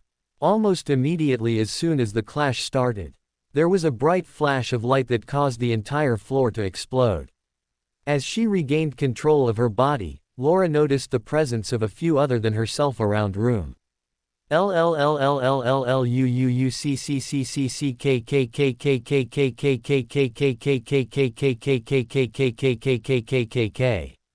Laura heard a boyish voice shout through all the dirt and dust that had lifted to cover everyone. The gears in Laura's mind spun as she spoke the following, stating it as if it were law in Latin: abilities manipulating luck are more effective. Almost immediately the demon's misfortune increased. The golden retriever from before emerged behind the demon and bit one of its eyes while clawing out more of its eyes, sending it in a flurry of sudden pain. As it started to search for the dog that had attacked it and kill it, a barrage of flame needles erupted from somewhere and pierced its remaining eyes. SSSCRREEEEECCCC. Laura spoke again. The language of foulness is against the law. The demonic creature that shouted to corrupt Laura and all the people who had appeared around it disregarded the interruption from Laura as he continued shouting, putting in even more spirituality as it shouted in Latin. Death. With the demonic creature breaking a law that Laura had set so egregiously, Laura finally had the upper hand. Execution. The sun deems this insect from the abyss to be intolerable, Laura proclaimed. Almost as if the sun had heard her command, it broke through the rain clouds of the day and shone onto her with full brightness. A spear of light suddenly formed above Laura's head that was about 2 meters tall, but suddenly nearly tripled in size and grew even larger as Laura thrust it towards the demonic creature. Everyone on the floor watched with bated breath as the spear moved to cover the distance between itself and the demonic creature. But just as the spear came closer to the demonic creature, it shouted once again. However, this time even as everyone prepared to feel some effect from its shout, nothing happened. But just as everyone fell into a confused stance about what the demon had tried to do, their eyes widened. Suddenly now it was Loki who was facing the spear of light instead of the demonic creature who was standing where Loki was just standing, beside Daphne. As Loki's eyes fell on the spear that was approaching him, his brain started to fire up and think of a way to get out from where he was. Is the only way out to teleport away. Just as Loki firmed his mind to teleport and think about a solution to answer others' questions later, he felt a strong tug towards his left. The sudden tug only grew stronger and ripped him out of his position as it pulled him closer to it. The tug was from the gate to the underworld that Ethan had created using his beander abilities as a Sequence 5 gatekeeper. The gate vanished before Loki was sucked into it and he came to a stop in Ethan's arms. The spear kept moving through the air as it tore through towards the demon who had escaped it once, but it was better prepared to intercept it this time. There was a soft silence on the floor and everyone made eye contact with each other. There were 7 people on the floor: Laura, Ethan, Loki, Daphne, Dominic, the dog and the demonic creature. Scree c c c c c c c c c c c h h h h h h h h h h h h h h h. The demonic creature shouted with all its force once again, and within moments, just as everyone expected to be hit with some sort of curse because of the language of foulness, the spear of light that Laura controlled vanished. Everyone's mind went into overdrive as they started to think of a solution to their current predicament. Loki, however, was the fastest, along with Laura, who knew exactly what was going on.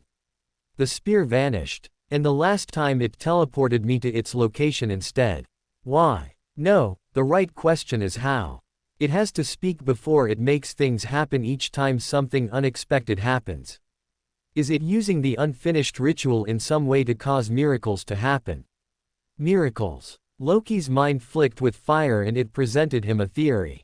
Wait a minute, couldn't this be considered a miracle? So would this be the work of a miracle invoker? But this is a demon. So a beander item made from the characteristics of a miracle invoker. Loki immediately activated his spirit vision and within moments he recognized exactly where such a precious item was present on the demonic creature's body. It was inside its mouth, at the center of the spherical bodiless head of the demon. Damn, how do I get that out? Getting it out is not possible, so the only other way is to combat around it. The demonic creature has used 2 wishes so far. There shouldn't be many more left for it to use for itself unless it fulfills the smaller wishes of other people first. Almost immediately, as soon as Loki thought that he saw the eyes of the demonic creature explode and shower everyone in acidic tar-like black blood. And although everyone was confused about why its eyes had exploded, Loki saw through it all. It fulfilled the dog's wish to harm its eyes by exploding its eyeballs. It probably has another wish now. I must stop it from wishing harm onto everyone else. Before anyone could react, Loki activated the Ring of Harvest and caused the ground around the demonic creature to explode with lava using the ability, Volcanic Eruption from the soul of Tom Marvolo Riddle inside the ring. As soon as the volcanic eruption emerged from underneath the demon, everyone became a little shocked, but Laura did not let this opportunity slip as she shouted, "Lava blessed by the sun is holy." The lava that previously emitted a demonic feel suddenly emitted a much more holy feel as the sun shone through the hole in the ceiling, causing the demonic creature that was previously able to tank it, to sing like a canary. The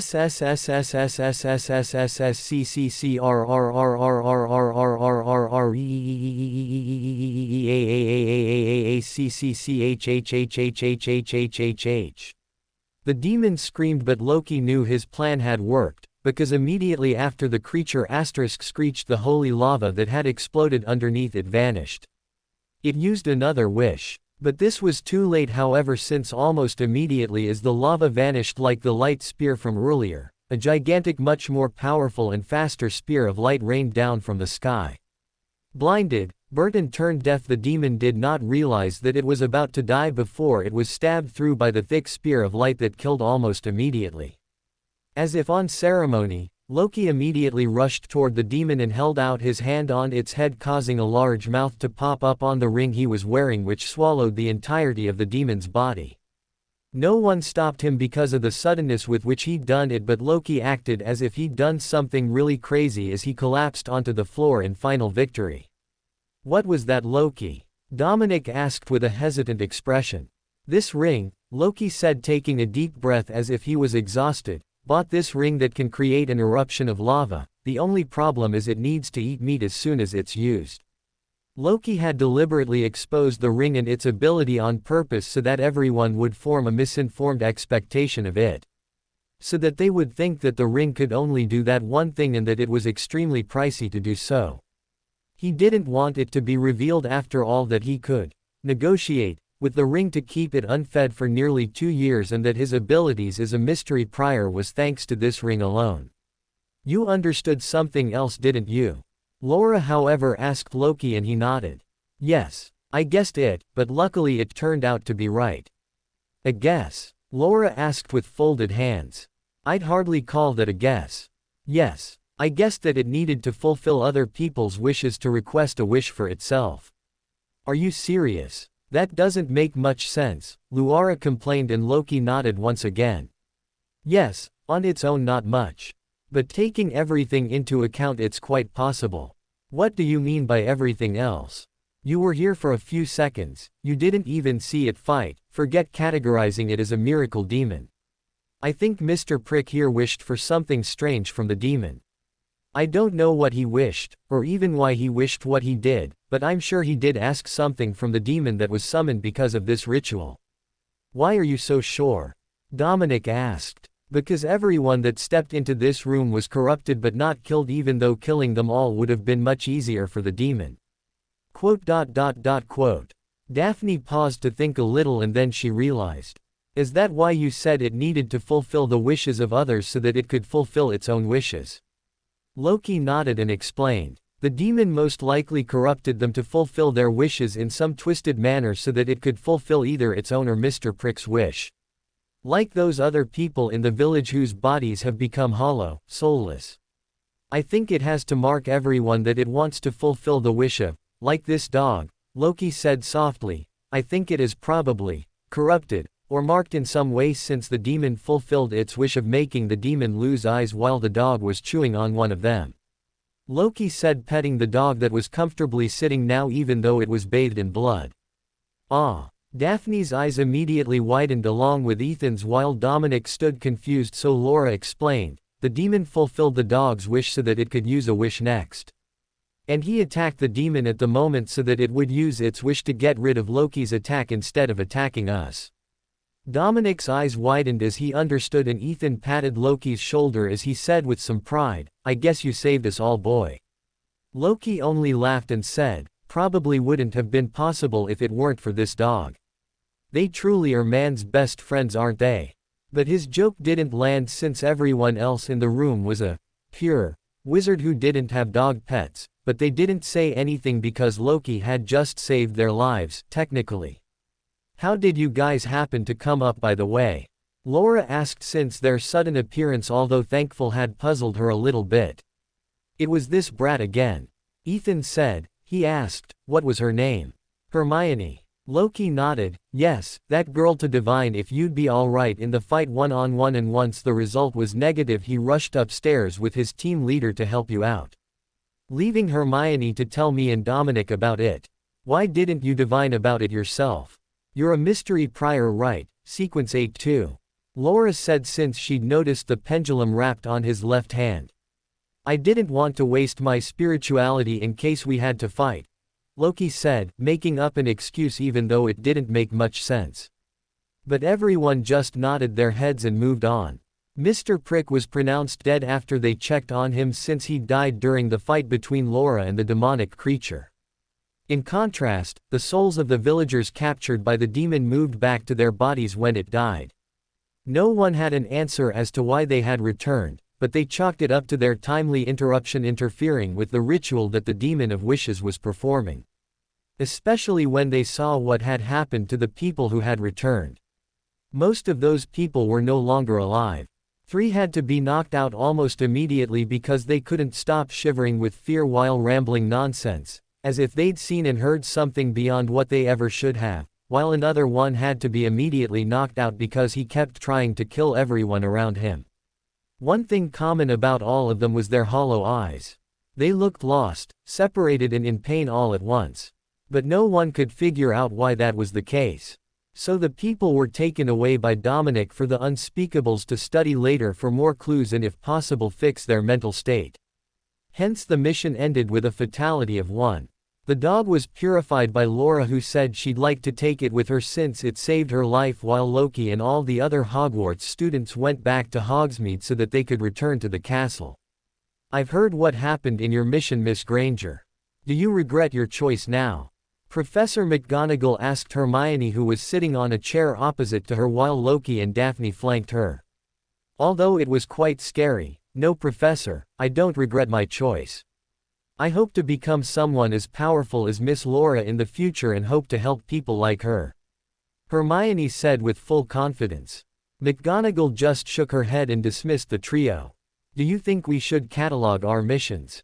Write down a book about them and publish them at the end of the year like Lockhart did with his books?" Loki asked the 2 girls since if they wanted to they could write, illustrate and print the book all by themselves. Hermione fumbled with her topaz pendulum chain while Daphne appeared to think for a moment before they nodded. "I think that'd be fine by me since I'd be able to earn money to learn more about rituals and charms. Loki told me the materials cost quite a bit." And Daphne said, "It'd be good publicity for the Greengrass family, I have no objections." "Good then. I'll run by a copy with the 2 of you as soon as I have it ready at the end of the year," Loki said as they split up from each other to go to their dorms while Loki went to the Black Lake since he felt like he needed a break after the hectic day he'd just been through.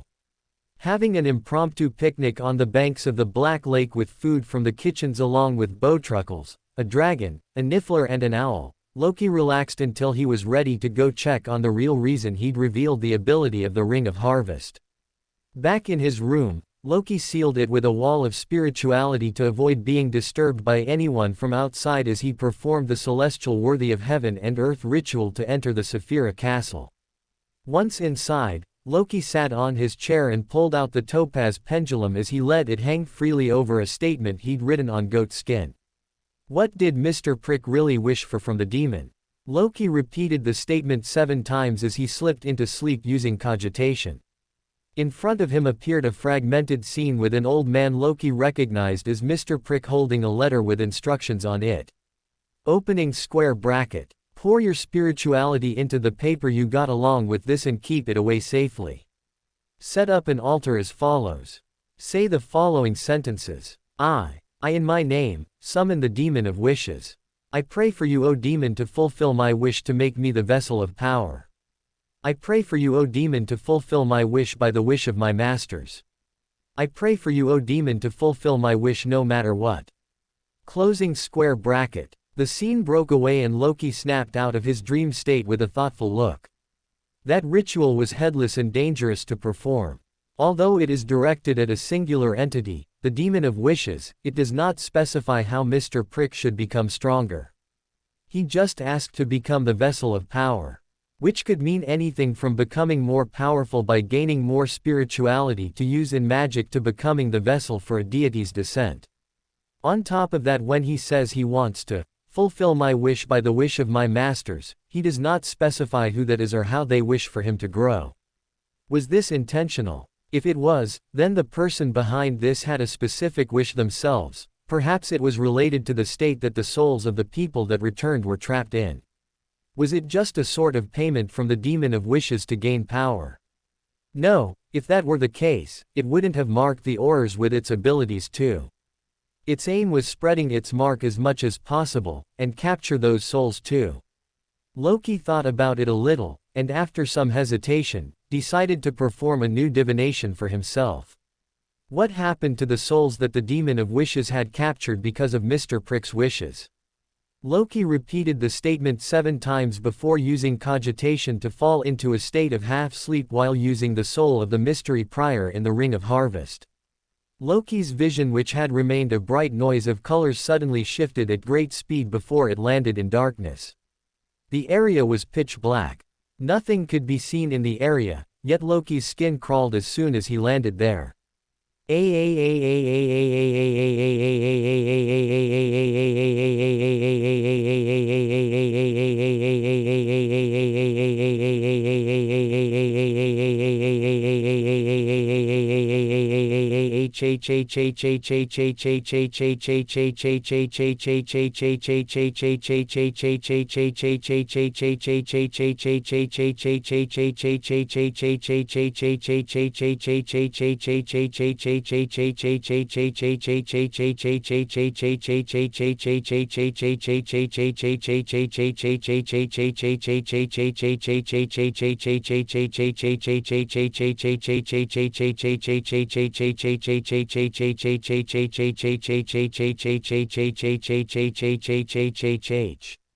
Tortuous screams were commonplace in the abyss that Loki had found himself in.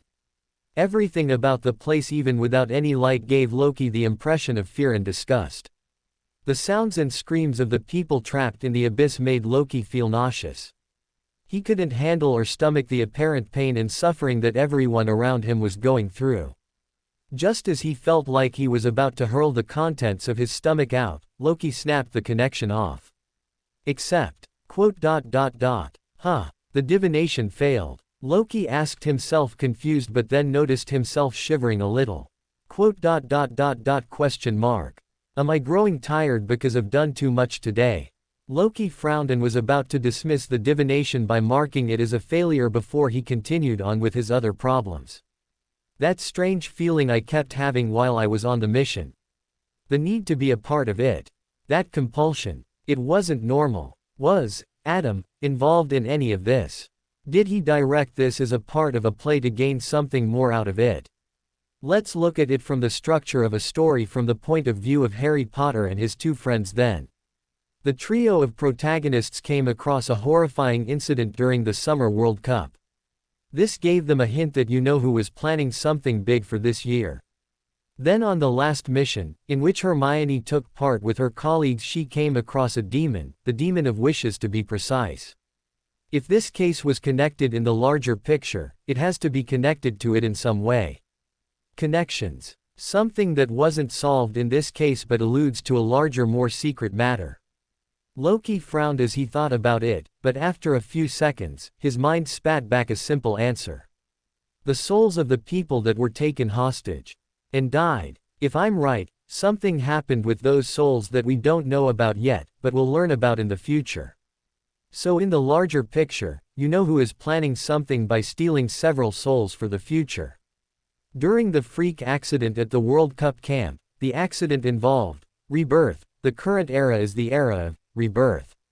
And Harry has just become a beander, so he probably has access to this same information too. In that case, Adam wants to foreshadow you know who's rebirth. So he's trying to perform a ritual to be reborn in a new body. And this ritual involves the missing souls of these people somehow. Loki frowned as he connected these dots. But then his frown turned deeper. This doesn't answer the main question I had, however. Why was I feeling compulsion to take part in the act, or the play, that Adam had likely set up? He hasn't used his abilities to infect me until today. So what changed? Why did he decide to affect me all of a sudden and drag me into his play? That doesn't make much sense, does it? If he could have done it before, why didn't he just use me in that way in the first or the second or even the third year? In the first year, he could have simply compelled me to join Harry on his adventure in the protection of the Philosopher's Stone. But he used the roundabout way of getting my own sick to get me involved. I even checked using divination above the Saphira Castle and I was free from being compelled. In the second year, he didn't even know that I'd hijacked his story as Gehrman Sparrow. And in the third year, I played along with his setting with Sirius without raising any alarms by giving him something much larger to think about. What's so different about me that he can suddenly start affecting me from this year? Did whatever was helping me stop helping me all of a sudden? Was Salazar helping me by concealing me from his effects? And then stopped when I woke him up? No, that doesn't make much sense now, does it? For that to work, there should have been something interesting about the original inhabitant of this body so that Salazar would have actually been interested in shielding it and protecting it until he was awoken. How did I come to this world in the first place? Was it simply a miracle? An effect of the celestial worthy of heaven and earth ritual? No, that seems too convenient. There's something missing here that I don't understand very well. Loki paused his thoughts for a second as he pulled out the Ring of Harvest to perform another divination. Why did Adam's plot suddenly start influencing me? Loki repeated the question 7 times before using cogitation to lean back into his chair and fall into a half-sleep state as his astral body traversed the spirit world. Loki's vision swam around in a flurry of colors before they landed on a rather simple picture that suddenly caused him to understand where everything had gone wrong. The picture was of a wanted poster from the Aurora Order that he had already seen before. It was a wanted poster claiming Gehrman Sparrow's head. Damn, I forgot about this. Gehrman Sparrow. That's my alter identity. Did I subconsciously develop the personality within me enough that Adam's plot is affecting me because of his plans for Gehrman Sparrow? God damn. A string of cursing and knocking his head on the table later, Loki finally calmed down. Fine, I guess I have to deal with this somehow. It isn't really a bad thing since the compulsion isn't very strong right now. That means that the personality hasn't fully melded with me. And given such a loose connection, I can even constantly keep track of Adam's plans regarding the main trio that he wants to keep affecting. Loki was nervous about this newfound connection he had inadvertently gained with an angel. But Loki pushed it to the back of his mind. Instead of leaving the Saphira castle, however, Loki raised his hand and pulled out the Ring of Harvest only to shake it a bit. Spit out what you ate, he commanded. With a whine, the Ring of Harvest spat out the corpse of the demon that was sacrificed to it. The real reason Loki had consumed the corpse of the demon was not to satiate the ring as he had claimed, but to take ownership of the mystical item that the demon of wishes was using to fulfill everyone's wishes. Loki carefully split apart the corpse and began to dissect it until he reached the mystical item of great value according to his intuition. It was a golden sundial-like object with several intricate markings on it. There was an aura of illusory holy charm radiating off of it, with a certain weight to it that made it feel like a godly or divine charm was in Loki's hands. There was a small circular hole in the center of the dial, but it didn't allow Loki to see through the object. Instead, it was glowing a slight red. Is it glowing red because it isn't charged with wishes? So if I fulfill stronger wishes with it, I can make my own wish. Loki frowned. He could already feel just how complicated this item made things for him. Why did the demon have this item in the first place? Does she have control over the full pathway also? Like with the door pathway? Loki's frown deepened. Then why hasn't she created the perfect beander of this pathway who would be a slave to her? I mean, the abilities of the pathway are ridiculous and she'd probably be able to do too many ridiculous things with it. Why did she just give it to the demons? But how do I fulfill wishes? Do I set up a wish-fulfilling stall like my divination stall from last year?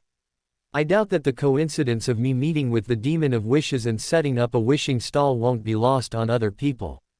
Especially of a certain Adam, that will probably try his best to involve me somehow if he catches a whiff of the fact that I have access to a literal wishing well. Difficult. Do I disassemble it? Loki examined the rune work on the Disc of Wishes and found it to be some of the most impeccable runes he'd ever seen carved in his very short life. Not even Nicholas is as good as this. Was this an item I made when I went back in time? But why isn't there any corruption on it? Why is it so pristine? Single quote, comma, single quote. Loki pushed the matter to the back of his mind as something else took over. Regarding my identity as Gehrman Sparrow, I could try and gauge what Adam wants to do or plans to do regarding the rebirth of you-know-who that he is hinting at. If I knew better, I could plan about the situation. But the question is how. Professor Snape. He does have a history of being interested in the visionary pathway, pretty sure he could be baited with helping Adam in some way. So I could ask him. But I'd need good bait. I could do that. Loki's thoughts were soon distracted once again when he heard stray murmurings in his ear as he saw Mr. Devil's star pulsate and reverberate in the Saphira castle. He wants to make a sacrifice. That spectator beander characteristic and his need for me to make an item that could confound other people. Well, this is just an excuse to call an early tarot club meeting this month, isn't it? Loki quickly took the sacrificed beander characteristic from Mr. Devil. He was hiding his appearance so Loki couldn't see his true face, but Loki wasn't worried about that, since he could just as easily learn about that using divination in the Saphira castle or the Marauder's map. Loki worked on the item for a while before becoming plenty tired for the day, so he fell asleep soon after, waking up only the next day after sleeping for 10 hours straight. He spent the day visiting the Black Lake, feeding and playing with his pets, finishing pending homework and reading random books in the library to increase his knowledge about the founders and the various things related to them. He spent a long time searching for any images of the founders or even descriptions of their looks, but he wasn't able to find much. I could just ask Nicholas and Purnell about it. But there has to be an easier way to recognize them. In the end, having given up after skipping lunch to search for their appearances, Loki tried something different. He walled his room with a wall of spirituality and set up an altar with 3 candles on it. I pray for the power of darkness. I pray for the power of crimson. I pray for the God's loving grace. I pray for God's great powers to help me identify the people in the crystal in the room of conveniences.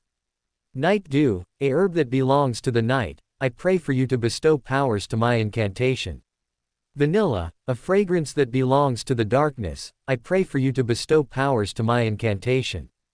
With his prayers done, Loki remained still for a few seconds before he felt like his vision was suddenly shrouded in darkness and was suddenly pulled into a dream. Loki maintained his lucidity in the dream, but he was constantly feeling the effect of being forcibly numb to everything that was happening around him.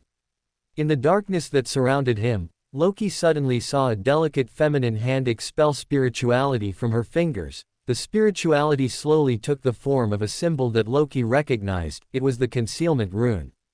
Point me, a feminine voice said, and suddenly Loki saw an unnatural force bend the finger of the woman until it pointed in a random direction toward the distance. The dream shattered soon after and Loki woke up. That was the way to identify the founders. The point me spell seems familiar, wasn't it used to figure out the direction of true north? Loki frowned as he recalled all the details of the dream. So instead of simply using the spell as it is, if I append the symbol of the god or goddess I want to identify, the point me spell will show me in which direction they exist. The hell is this even allowed? I guess it's so that the gods can decide on their own if they want their location to be revealed or not in an easy fashion. So what do I do now? Do I just append the spell with every god or goddess symbol until I get a match? After making sure he remembered everything from the short dream, Loki got up and left his room, going to the room of conveniences where he looked at the crystals and pulled out his bone wand. Manipulating his spirituality after it exited the wand, Loki formed a peculiar symbol that related to one of the 22 beander pathways. He formed the symbol of a swirl inside an eye inside a star. It was the symbol that corresponded to the hermit pathway. Point me, Loki said while loosely resting his wand on top of his palm. And as soon as he did, his wand turned to point towards the only other crystal with a body inside it. Whoa, Loki grew a little surprised since he hadn't expected the solution to be so simple. I didn't expect one of them to actually be the true god of the hermit pathway. I guessed at least one of you was a hermit because Salazar said that Rowena was the one that made the modern magical system, which was only possible with either the hermit or the paragon pathways. I guess I lucked out. So you'll be the one I'm going to be helping next. Loki spoke out loud as he looked at the lady trapped in the crystal from up close. Rowena Ravenclaw, I wonder which item you left behind to wake you up. Would your daughter know about it? Loki nodded and left the room, going back to his room since he had an important meeting to attend soon at midnight. Entering the Saphira Castle, Loki waited to start the Tarot Club meeting and performed a quick divination whose result he was going to use to earn a little money. Damn, I didn't think my hunch would actually be true. Loki thought as he looked at his topaz pendulum spinning clockwise after his divination. I guess Professor Snape really isn't paid well by Adam. He must be funding his wild stories using the school's funds instead of paying the teachers. He then waited till it was midnight and then dragged the 5 people into the castle after creating an illusion for Mr. World. Greetings, Mr. Error, Hermione said, standing up and bowing to Loki. She then nodded towards the rest of the participants and sat back down in her seat. Mr. Devil, I have finished making your item. At what time would you like me to send you the item? Mr. World spoke out first to initiate the meeting. Mr. Devil looked at Mr. World and nodded after a little thought. 5 in the morning tomorrow will do it. I understand. My lord, may I ask you to oversee our transaction? Mr. World asked after standing up with a polite bow towards Loki. You may. Loki nodded and that settled the matter.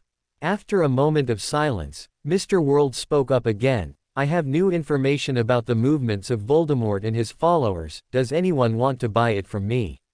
Loki immediately saw everyone tense up before Dominic took the lead to speak. I hope you don't use that name lightly, Mr. World.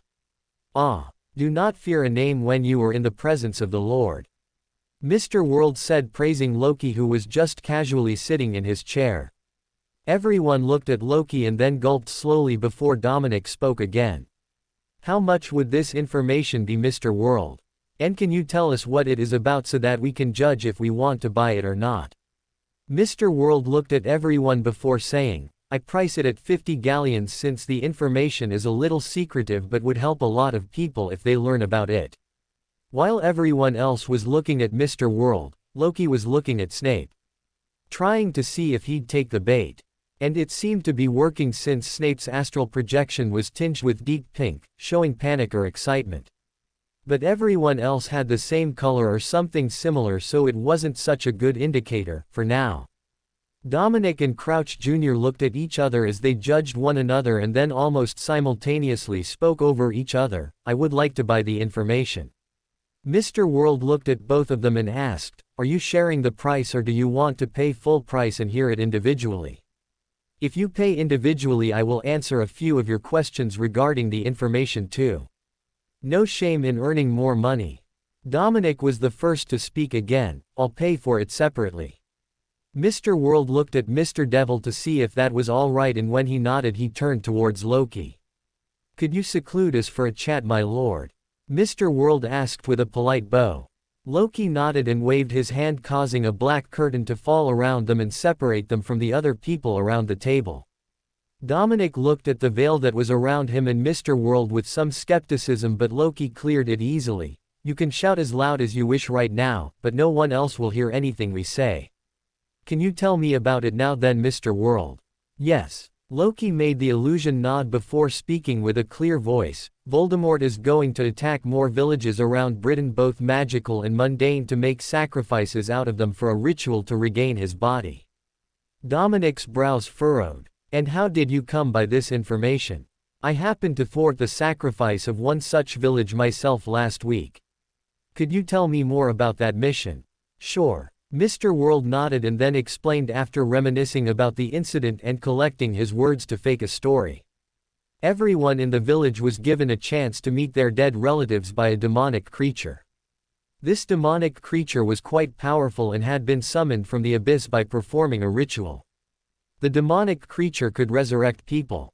I do not know what the exact means the demonic creature used was, but the Lord knew about it. When I asked him about what it was, he informed me. He said it was only a projection that mimicked the soul of a person in the river of death.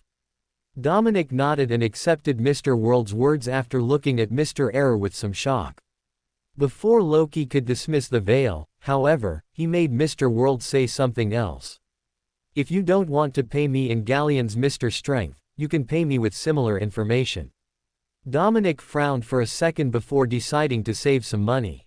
The Unspeakables have decided to send their personnel across Britain to search for other villages affected by demons.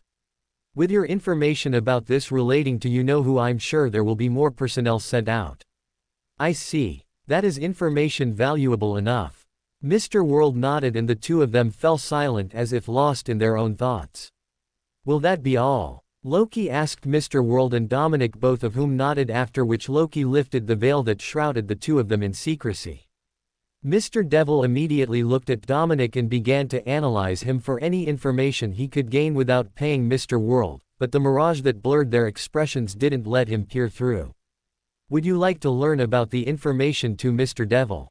Mr. World asked politely. Mr. Devil looked at Mr. World in silence for a few seconds before nodding. All right then. Loki nodded and waved his hand once again to use the gray fog to create a veil of secrecy around the two of them. Mr. Devil, having seen the veil when it was used with Dominic, did not question or linger on its effectiveness and jumped straight to the question he wanted to ask. What important information about the Lord do you know? Mr. World instantly frowned and politely warned, do not call another person with the epithet of the Lord while you are in the presence of Mr. Error. Mr. Devil froze at his blunder, but Loki calmly waved his hand, it's all right. But there must not be a next time. People posturing as gods that are not even as strong as vermin aren't worth my respect. As you say, Mr. Error, my lord. I will be mindful of my words next time. Mr. Devil spoke with a deep bow and Loki nodded. Mr. Devil then turned to look at Mr. World once again and waited for him to speak. The information is simple. Voldemort is planning to sacrifice multiple villages around Britain to regain his body and return stronger than ever before. Mr. World stated plainly. It made Mr. Devil a little annoyed that Mr. World was speaking the name of his lord so calmly, but he kept his dissent buried deep inside since he was in enemy territory. Might I know how you came across this information? I have a spy in the Unspeakables who informed me about a case that they'd recently taken up in which a village was embroiled in a fight against the Demon of Wishes. Mr. Devil frowned and spoke with a little hatred, I see. Do you know if they know about any other such cases? They don't currently know about any more cases, but they've already made up their minds to send personnel all around the country to create a quick action task force that will move out to take care of any such attacks. Thank you for the information. I will pay you along with the money for the item you've crafted for me, is that all right? Yes, that will be fine. Mr. World nodded politely. With that, Loki lifted the veil around Mr. Devil and his Smurf account Mr. World. Loki then looked at Snape, who was having a hard time deciding if he should ask Mr. World for the information. But after a few seconds of silence, Snape finally looked at Mr. World and spoke softly. I would like to learn about that information too, Mr. World. Snape said with slight annoyance in his tone that hinted at his unwillingness to do such a thing. Both Mr. Devil and Dominic looked at Snape as if they were seeing a new person altogether, and Sirius looked at him with some interest too, but given how he'd realized that this place wasn't a dream anymore, he remained silent, opting not to speak out or react in any way. Loki casually flicked his finger and set up a shadowy veil around Mr. World and Mr. Moon as they looked at each other, analyzing each other to learn any information they could about the other's state of mind. I didn't think you'd be interested in these matters, Mr. Moon. Mr. World started. Snape looked at him scrutinizingly but then spoke as he did in classes, with a strong sense of pride and authority. I am simply learning about it since the matter has piqued my interest. Snape responded, not giving out any more clues about the situation, but Loki couldn't help it and laughed mentally. Seriously, why did he speak about the spectator pathway Sephiroth in the earlier meetings then? That clearly gave away his allegiance. Sigh, whatever. Time to gauge the situation and cast a net. On my quest to learn more about Voldemort, I recently encountered a village whose residents were being sacrificed with the help of a demon.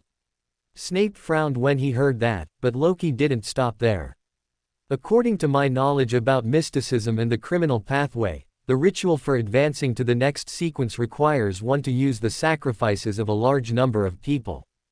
Snape's frown deepened but he said nothing else. That was only until. The more intriguing thing about the situation to me were the coincidences that happened around the case. the failure of the unspeakables in catching the incident beforehand, the large number of similar incidents happening all around Britain with no one to oppose them. The strange spies in the White faction that are being ratted out and killed because of these incidents. It was almost as if someone imagined these cases into reality. Snape's eyes widened. Something big is going on, Mr. Moon. Something is being orchestrated behind the scenes. It is almost as if someone plans on using this incident to stir up a divide in the wizarding world by forcing the Beander world to take a stance.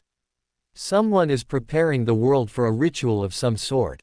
Loki concluded. The gears in Snape's head turned for a while in the extended silence. He did this. Does he plan to involve Potter in this? In the ritual for him to advance to sequence 0? Or was it he who wants to advance to sequence 2, Bloody Archduke? Snape's frown deepened, and after a few more seconds, he spoke calmly. Is it possible to know more about this ritual? Loki looked at Snape for a while before asking. It is possible, but I'd like to know more about something else too.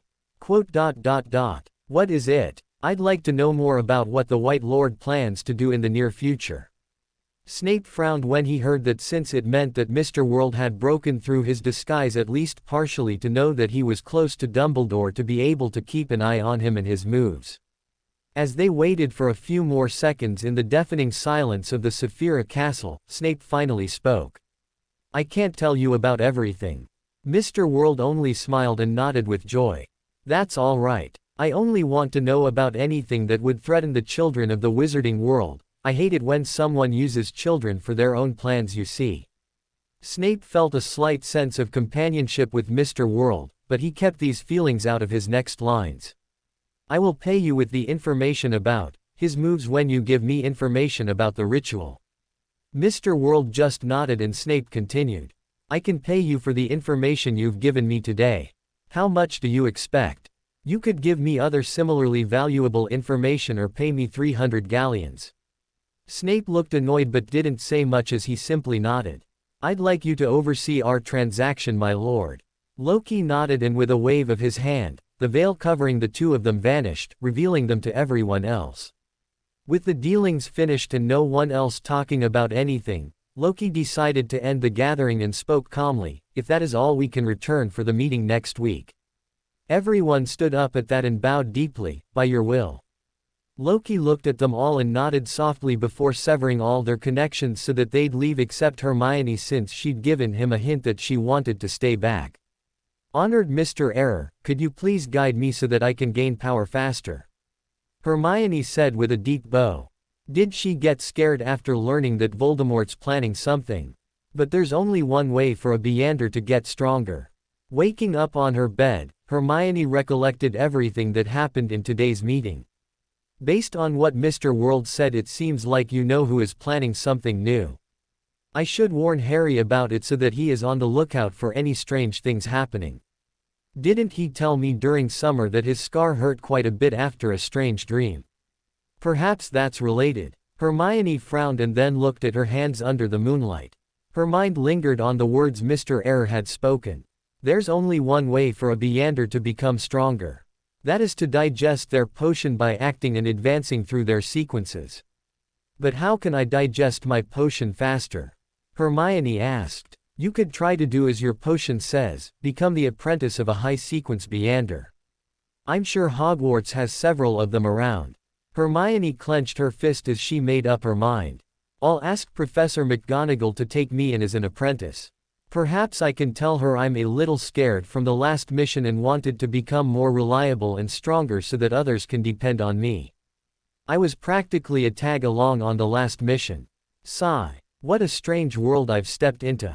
Waking up early the next morning using his alarm spell, Loki sat in his bed for a while as he tried to recollect exactly why he'd woken himself up so early in the morning. Yeah, I need to make that sacrifice to Mr. Devil. Loki slithered out of his bed and enclosed his room in a wall of spirituality, after which he set up an altar to pray to himself and performed a sacrificial ritual to send away the small ordinary-looking copper locket he'd crafted last week. If Mr. Devil truly is who I think it is, then the locket will make sure I'm notified of whatever he uses this trinket for. But if it isn't our dearest Dada professor, I guess I can just divine about what the item was used for in the Saphira castle. That being said, I should learn more about him. I'm pretty sure Adam probably has something planned for him, like the other Dada professors before him. With his preparations done, Loki performed the ritual but changed the line that pointed to his sacrifice a little. I pray for the Lord to help sacrifice this mystical item made for Mr. Devil and help notarize the transaction with your mystical powers. Once the ritual ended, Loki quickly performed the celestial worthy of heaven and earth ritual and responded to his own pulsating crimson star, which he used to create a door to the real world and pick up the locket using his astral body. With that done, Loki conjured the scene of him praying on his knees, which he blurred a little to prevent anyone from finding out who it was, and threw it at the crimson star representing Mr. Devil. In another part of the castle, a person was suddenly woken from their slumber as a crimson light covered their vision, followed by a gray fog which led up to a giant man sitting atop the world in his stone chair looking down upon him. The man almost pulled out his wand and cast the killing curse because of the shock, but managed to regain his senses at the last moment as he realized that it was Mr. Error who was looking down on him. Soon his vision transformed and he was shown a person kneeling on the floor while praying to Mr. Error so that he could deliver an item to him. What do I have to do? Crouch thought as soon as he saw the copper necklace on Mr. World's altar. And as if knowing his thoughts, Mr. Error responded, "Set up a bestowment ritual for me." Mr. Devil immediately nodded as the gray fog left his vision and sent him back to his room without anyone else in the castle realizing otherwise. Mr. Devil immediately shuffled around the room and gathered materials for the ritual to set up an altar, upon which were 3 candles that varied greatly from each other. Lighting up the candles one after another using his spirituality, Mr. Devil knelt on the ground in a prayerful position as he spoke with some reverence. I pray for the power of errors. I pray for the power of the gray fog. I pray for God's loving grace. I pray for God's great powers to bless me with the item Mr. World has prepared for me while taking away the payment that I have to make for him. Fireflower, a herb that belongs to the mysterious, I pray for you to bless my incantation. Boggart dust, a powder that belongs to the mystical, I pray for you to bless my incantation. Kneeling on the floor, Mr. Devil held his position for a while when all of a sudden he saw the flame of his candles change color and turn a mysterious royal blue before a mysterious door appeared on top of his altar. The door had a swirling symbol with several clocks embedded within it glowing on its face. There was a subtle chime of bells that rang before he could react as the doors opened. Inside, his view fell on the spirit world, from which it slowly rose as he spotted powerful spirits until his eyes fell on the 7 lights that ruled the spirit world. But his view did not stop shifting even then, as it rose even further until it was going through a thick gray fog which slowly gave way for a man dressed carefully holding a thick silver gold cane, wearing gloves, with the gray fog covering his face, on which was a simple golden monocle to expose his features. He nodded softly and an item that Crouch Jr. recognized as the copper chain on Mr. World's altar fell onto his altar before the door closed and vanished like it was never there. Inside the Saphira castle, Loki became dumbfounded. No way. It really was Professor Moody. I mean, it isn't that shocking. But surely everyone else has noticed that it isn't the same person, right? Wouldn't Professor McGonagall have already divined about it? Or did you know who used some special means to prevent anyone from finding out? He can't be the same person, not unless Adam was using the same plot from the first year, so given that he's using Polyjuice potion, I should try and figure out who he truly is.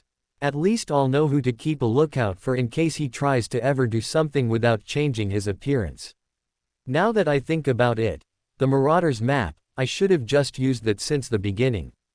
But Loki's mind soon drifted to something else that had taken up a lot of his mental space recently.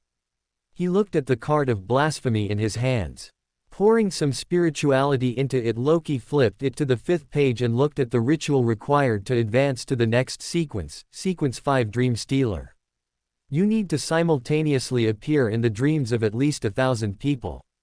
If it was a slow process where I just needed the number, I could have done it with Sunny's help by putting a few people to sleep each day and then appearing in their dreams, but simultaneously Sunny can't put 1,000 people to sleep at once.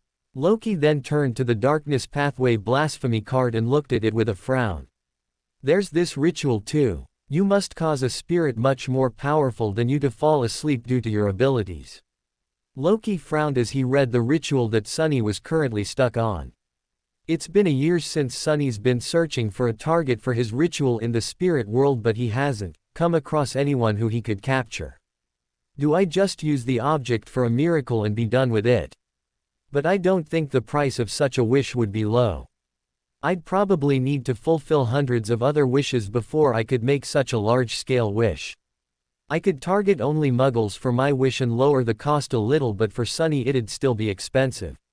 Even the Demon of Wishes had to lose all his eyes to be able to only counteract a lava attack from a Sequence 5 Abyss Pathway soul. I guess I can work on fulfilling the wishes, but along with it also search for a different way in which I can achieve the ritual conditions for both me and Sunny. Loki looked at Moody with a calm look on his face, thinking about various other things while he was teaching them about the various dark curses and their counter-curses. What did he do with the original Moody? With his eyes mindlessly following Moody as he performed another dark curse on a poor spider that had become the scapegoat of the scenario, Loki remained focused on his thoughts. Do you see how the spider clenches up and tries to rip its eyes out? Moody said, pointing at the spider that was frantically running around its little glass cage using all possible means to force out all its eyes. Loki wanted to stop the inhumane torture of the little creature, but doing so would have gotten him kicked out of class like all the other students that tried to do so before him. So Loki just sat in his seat, observing the now twitching dead spider that had torn away its own head because of the compulsion from the charm Moody cast. This is what a fully powered conjunctivitis charm can do, Moody said, looking at all the students with his macabre smile. While a normal casting of the charm powered by the simple intent to hurt your opponent's eyes will only make them swell a bit due to irritation or bleeding blood vessels, the intent to really hurt someone can allow an opponent to force you to rip your eyes out. The class only half heard him since everyone was still traumatized by the painful dying squeals of the spider that was just killed before them. To your luck, the counter jinx to this charm is simple and easy. You've got to expel your spirituality in the shape of a flower with the chant, "Sol flows," in a nice and confident tone like you mean it. Everyone shivered a little when he said that because they all thought back to the last class when he'd made them all perform a small dance by using the Imperious Curse. Even Draco had a frown on his face. "Harry Potter, you're first," Moody shouted, and the class began. Harry stood up with slightly shaky legs, wondering if his already bad eyesight would just become worse with what was about to be done to him. Standing in front of the class with his wand out, Harry looked at Moody with full focus, not wanting to be jumped with the curse when he least expected it. Constant vigilance. Good. You're learning. This is go. Furca Oculus. Moody barked at the end of his sentence, catching Harry off guard. But surprising everyone, Harry reacted quickly. "Sol flows." An invisible shield rippled over Harry's eyes as it clashed with the purple blob of light that shot off the end of Moody's wand.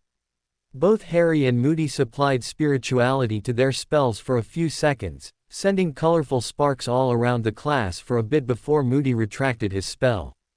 Good, good. At least no one will be able to blind you soon, Moody said with a nod. Soon students were called to the front of the class one by one, with none of them having to face the spell at the intensity Harry did.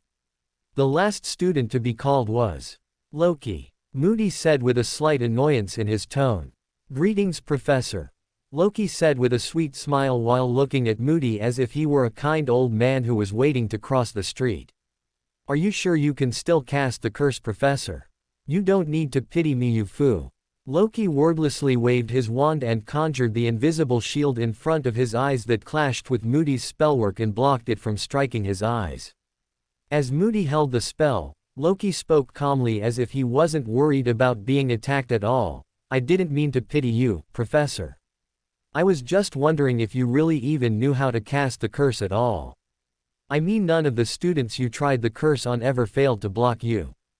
The air in the room turned tense and Loki felt Moody's spellwork strengthen for a second before he pulled it back and stopped attacking Loki.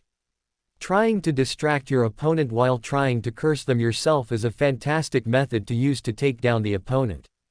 Well done. Class ended with that and Loki walked along with the remaining students to the Transfiguration courtyard since it was October 30th and the other schools were arriving at Hogwarts today. Waiting with all the students in the courtyard, Loki looked onward at the empty castle grounds, wondering how the students from the other schools would arrive. Fleur was a part of Beauxbatons, right? Will she be arriving to participate in the tournament too? But just imagining her doing something for the satisfaction of an audience feels wrong. She'd probably ask them to shut up to let her focus on the competition instead of thanking them for their cheers. She's rude. Look. Soon in the distance, a student spotted a flying carriage and Loki along with the rest of the students followed and found a large white carriage driven by a man, pulled along by Abraxan horses invading the Hogwarts airspace. The carriage, pulled by 14 white-winged horses, descended towards the Transfiguration courtyard and soon came to a stop with Hagrid guiding them like the flag man on a tarmac. While Hagrid was busy calming the horses and talking to the carriage driver, the carriage door opened and a flurry of girls dressed in satin silk knee-length dress skirts emerged out of it. After them walked out a half-giantess who was so tall, even Dumbledore with his strange stiff pointy flat hat reached only till her waist. The students were already whispering about her amongst themselves and Loki managed to catch a few of them in spite of tuning them out in search of Fleur. Is she related to Hagrid? No way. Hagrid didn't even look at her. Perhaps she met with an unfortunate magical accident like Hagrid when she was a child. Possible, but I already feel like shipping them. No way, no way, one's the headmistress of a world-renowned school while the other is what, a man who holds keys. Suddenly Loki's eyes locked with a girl who was apparently also searching for him. Fleur. Loki called out softly with a smile and waved his hand but Fleur just turned her head away instantly and looked elsewhere. Who's she? Hermione asked as she saw Loki look at the extremely beautiful girl and wave his hand at her. Oh, she's a Vila. Her name's Fleur. Vila. Like in the World Cup. Loki nodded while Hermione frowned. Good evening, Madame Maxime. I hope you've had a comfortable journey here. Greetings, Dumbledore. It is my pleasure to be here. Tell whoever will take care of my horses that they like brandy and fire whiskey. I'm sure Hagrid will do a fine job at it, you needn't worry about them. I see. Just as the conversation between Madame Maxime and Dumbledore came to a close, a student shouted from the other end of the Transfiguration courtyard, "Look! The lake's rippling." The mass of students suddenly shifted from one side of the grounds to the other, peering through the windows built into the open corridors in the direction of the Great Black Lake. Under everyone's persistent vision, a dark black pole broke the surface of the waters. Following it, the pole grew, thickened and rose until it revealed the observation deck, and then the mast, along with the several feet tall ship, was tossed out of the waters like the dive of a whale. The ship landed back into the water with a heavy splash, sending waves of water swimming to the edges of the lake, letting everyone watch in awe how the boat, which was wet and was apparently just acting as a submarine, slowly dripped water from all its holes before it came to a still on the surface of the Black Lake. The ship slowly swam to the edges of the lake before a thick wooden plank fell out of its side and formed a bridge to land. Everyone saw with excitement several students leave the ship without even a single trace of water on them. Look, Victor Crumb. He was part of Drumstrang. Of course, you doofus. Behind the students was a tall, lanky man with the beginnings of a flowy beard like Dumbledore, walking while holding a thick cream-colored staff while he wore a warm-looking furry Russian hat. Loki looked at the two headmasters that had arrived and felt a little silly. They're definitely not as strong as Dumbledore. Madame Maxime might be close, but Karkaroff is definitely not. He feels like he's weaker than Snape even. When Karkaroff arrived near Dumbledore and Madame Maxime, they spoke to each other softly, and once they were all done, the headmasters began to lead the students to the Great Hall. While the Hogwarts students sat in their rows, the other students joined in and made themselves comfortable at the tables of their friends. But something strange happened when the Beauxbatons joined the Ravenclaw and the Drumstrang joined the Slytherin. Fleur stood up from her table with some disgust, looking at the boys on the Ravenclaw table, and moved to sit beside Loki, who was laughing at her while she did so. "Arg! Stop laughing," Fleur complained angrily, whispering into Loki's ears while she maintained the smile that made her look pretty and infallible. Loki just laughed harder but managed to cover his mouth in time to stifle it as his shoulders trembled. "Can't you tone down your aura of beauty down?" Loki asked, wiping away the tears that had emerged from laughing so hard. "HMPF. I'd die before I did such a stupid thing.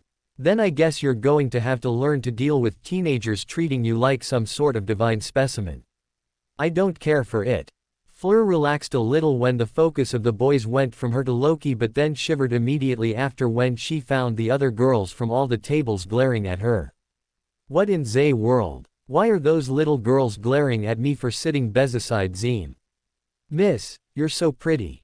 Fleur heard a girly voice from beside Loki and she looked at her. "My name's Astoria. Welcome to the Slytherin table. Do you prefer something to eat? I can ask the elves for you." The little girl appeared to be extremely happy at having gotten a chance to talk to Fleur, so Fleur responded calmly. "I would like to have onion soup, please." "French onion soup?" Astoria asked just to confirm, and Fleur nodded. "Oui." Astoria then, to the surprise of many students, including some Hogwarts ones, knocked on the table and spoke the name of the dish she wanted to appear: "French onion soup with a little salt, please." The next second a bowl of French onion soup appeared on the table along with a salt shaker. Astoria then turned towards Fleur while passing the bowl over to her using her wand, but she suddenly paused. "Oh. Silly me. I forgot to add a little bit of salt." "Huh." Fleur became a little confused. Did the meaning get lost in translation? Even Loki was looking at her with some confusion. Astoria then picked up the salt shaker and started to add some salt into the soup. Shake, shake, shake, shake, shake, shake. Astoria then made eye contact with Fleur and shake, shake, shake, shake. "Do you want some more salt?" Loki picked up a goblet filled with water since all that salt was making him a little thirsty. Shake, shake, shake, shake, shake, shake. "Oh, let me just add a little more for extra help," Astoria said cheerfully. Shake asterisk shake. "What are you doing, Tori?" Loki asked with a slightly confused look. "Oh, don't worry. I just want her to die after eating this so that sis doesn't have extra competition." There was pin-drop silence for a few seconds on the table before Loki nearly spit out the water he was drinking while laughing hard. Daphne hid her face behind her hands and banged her head on the table. Tracy burst out laughing with Loki as the two of them were looking at the seemingly innocent Astoria. Fleur was annoyed, but she didn't say much else since she could see that Astoria was only joking. "Hee, please don't be so serious. I was joking," Astoria said as she knocked on the table and ordered another French onion soup. But she paused while handing the bowl over to Fleur as she asked, "Or was I?" The dinner was smooth after that, with Fleur incorporating herself into Daphne's clique after Loki introduced her to all of them. While Fleur spoke with everyone else at the table, Astoria secretly whispered her question to Loki: "You're not into her kind, are you? I mean, you do know that she was a boy before, right?" Loki laughed and patted Astoria's head while whispering back into her ears, "I dunno, you tell me, is Daphne better than her?" "Definitely. Whatever she can do, sis can do better. I can guarantee it. She's just a faker." Dumbledore then unveiled the Triwizard Cup and explained to everyone once again about the rules regarding those who could put their names into the cup. "When will they give me my Order of Merlin medal though? I thought they did it at the opening ceremony. I guess they're going to do it sometime later." The dinner ended smoothly with Loki skipping out on going to the dungeons since he preferred the Room of Conveniences instead. Once there, Loki pulled out Nicholas's book for him about rituals and began to read it to design a ritual that could fulfill his demands of a new spell in his mind. The problem is a big enough sacrifice that will let them agree to spend their spirituality for such a thing. Preferably the sacrifice is something that can continuously give them a profit over time so that they don't lose much and see this more as a transaction that they can support for their own benefits in the long term. I could just steal their corruption to help them slowly regain sanity, but I haven't found a way to keep myself anonymous yet. I need to study several normal spells and pick out all the common circuits in those spells so that I can analyze which parts of them relate to anonymity. Single quote. I have another idea about all this, but I don't know if it'll work. Loki played with the ring of harvest that was on his finger as he thought if his new idea would work. As long as the target of my ritual is defined, and can't reject me, I can appropriate the system of magic for those other than a true god, can't I? I mean, isn't it mostly like summoning a spirit messenger? As long as I use the right incantation, I can easily pinpoint the right person and make him bless the spell instead. It should be worth it, since if I can make something like this, I'm sure the spells that require a true god to bless them would just be a little more complicated. For more thrilling fanfiction stories like this, check out my channel Fanfic Audiobook. Dive into epic adventures, mysterious realms, and legendary journeys brought to life through immersive storytelling. Don't forget to like, share, and subscribe for more amazing audiobooks.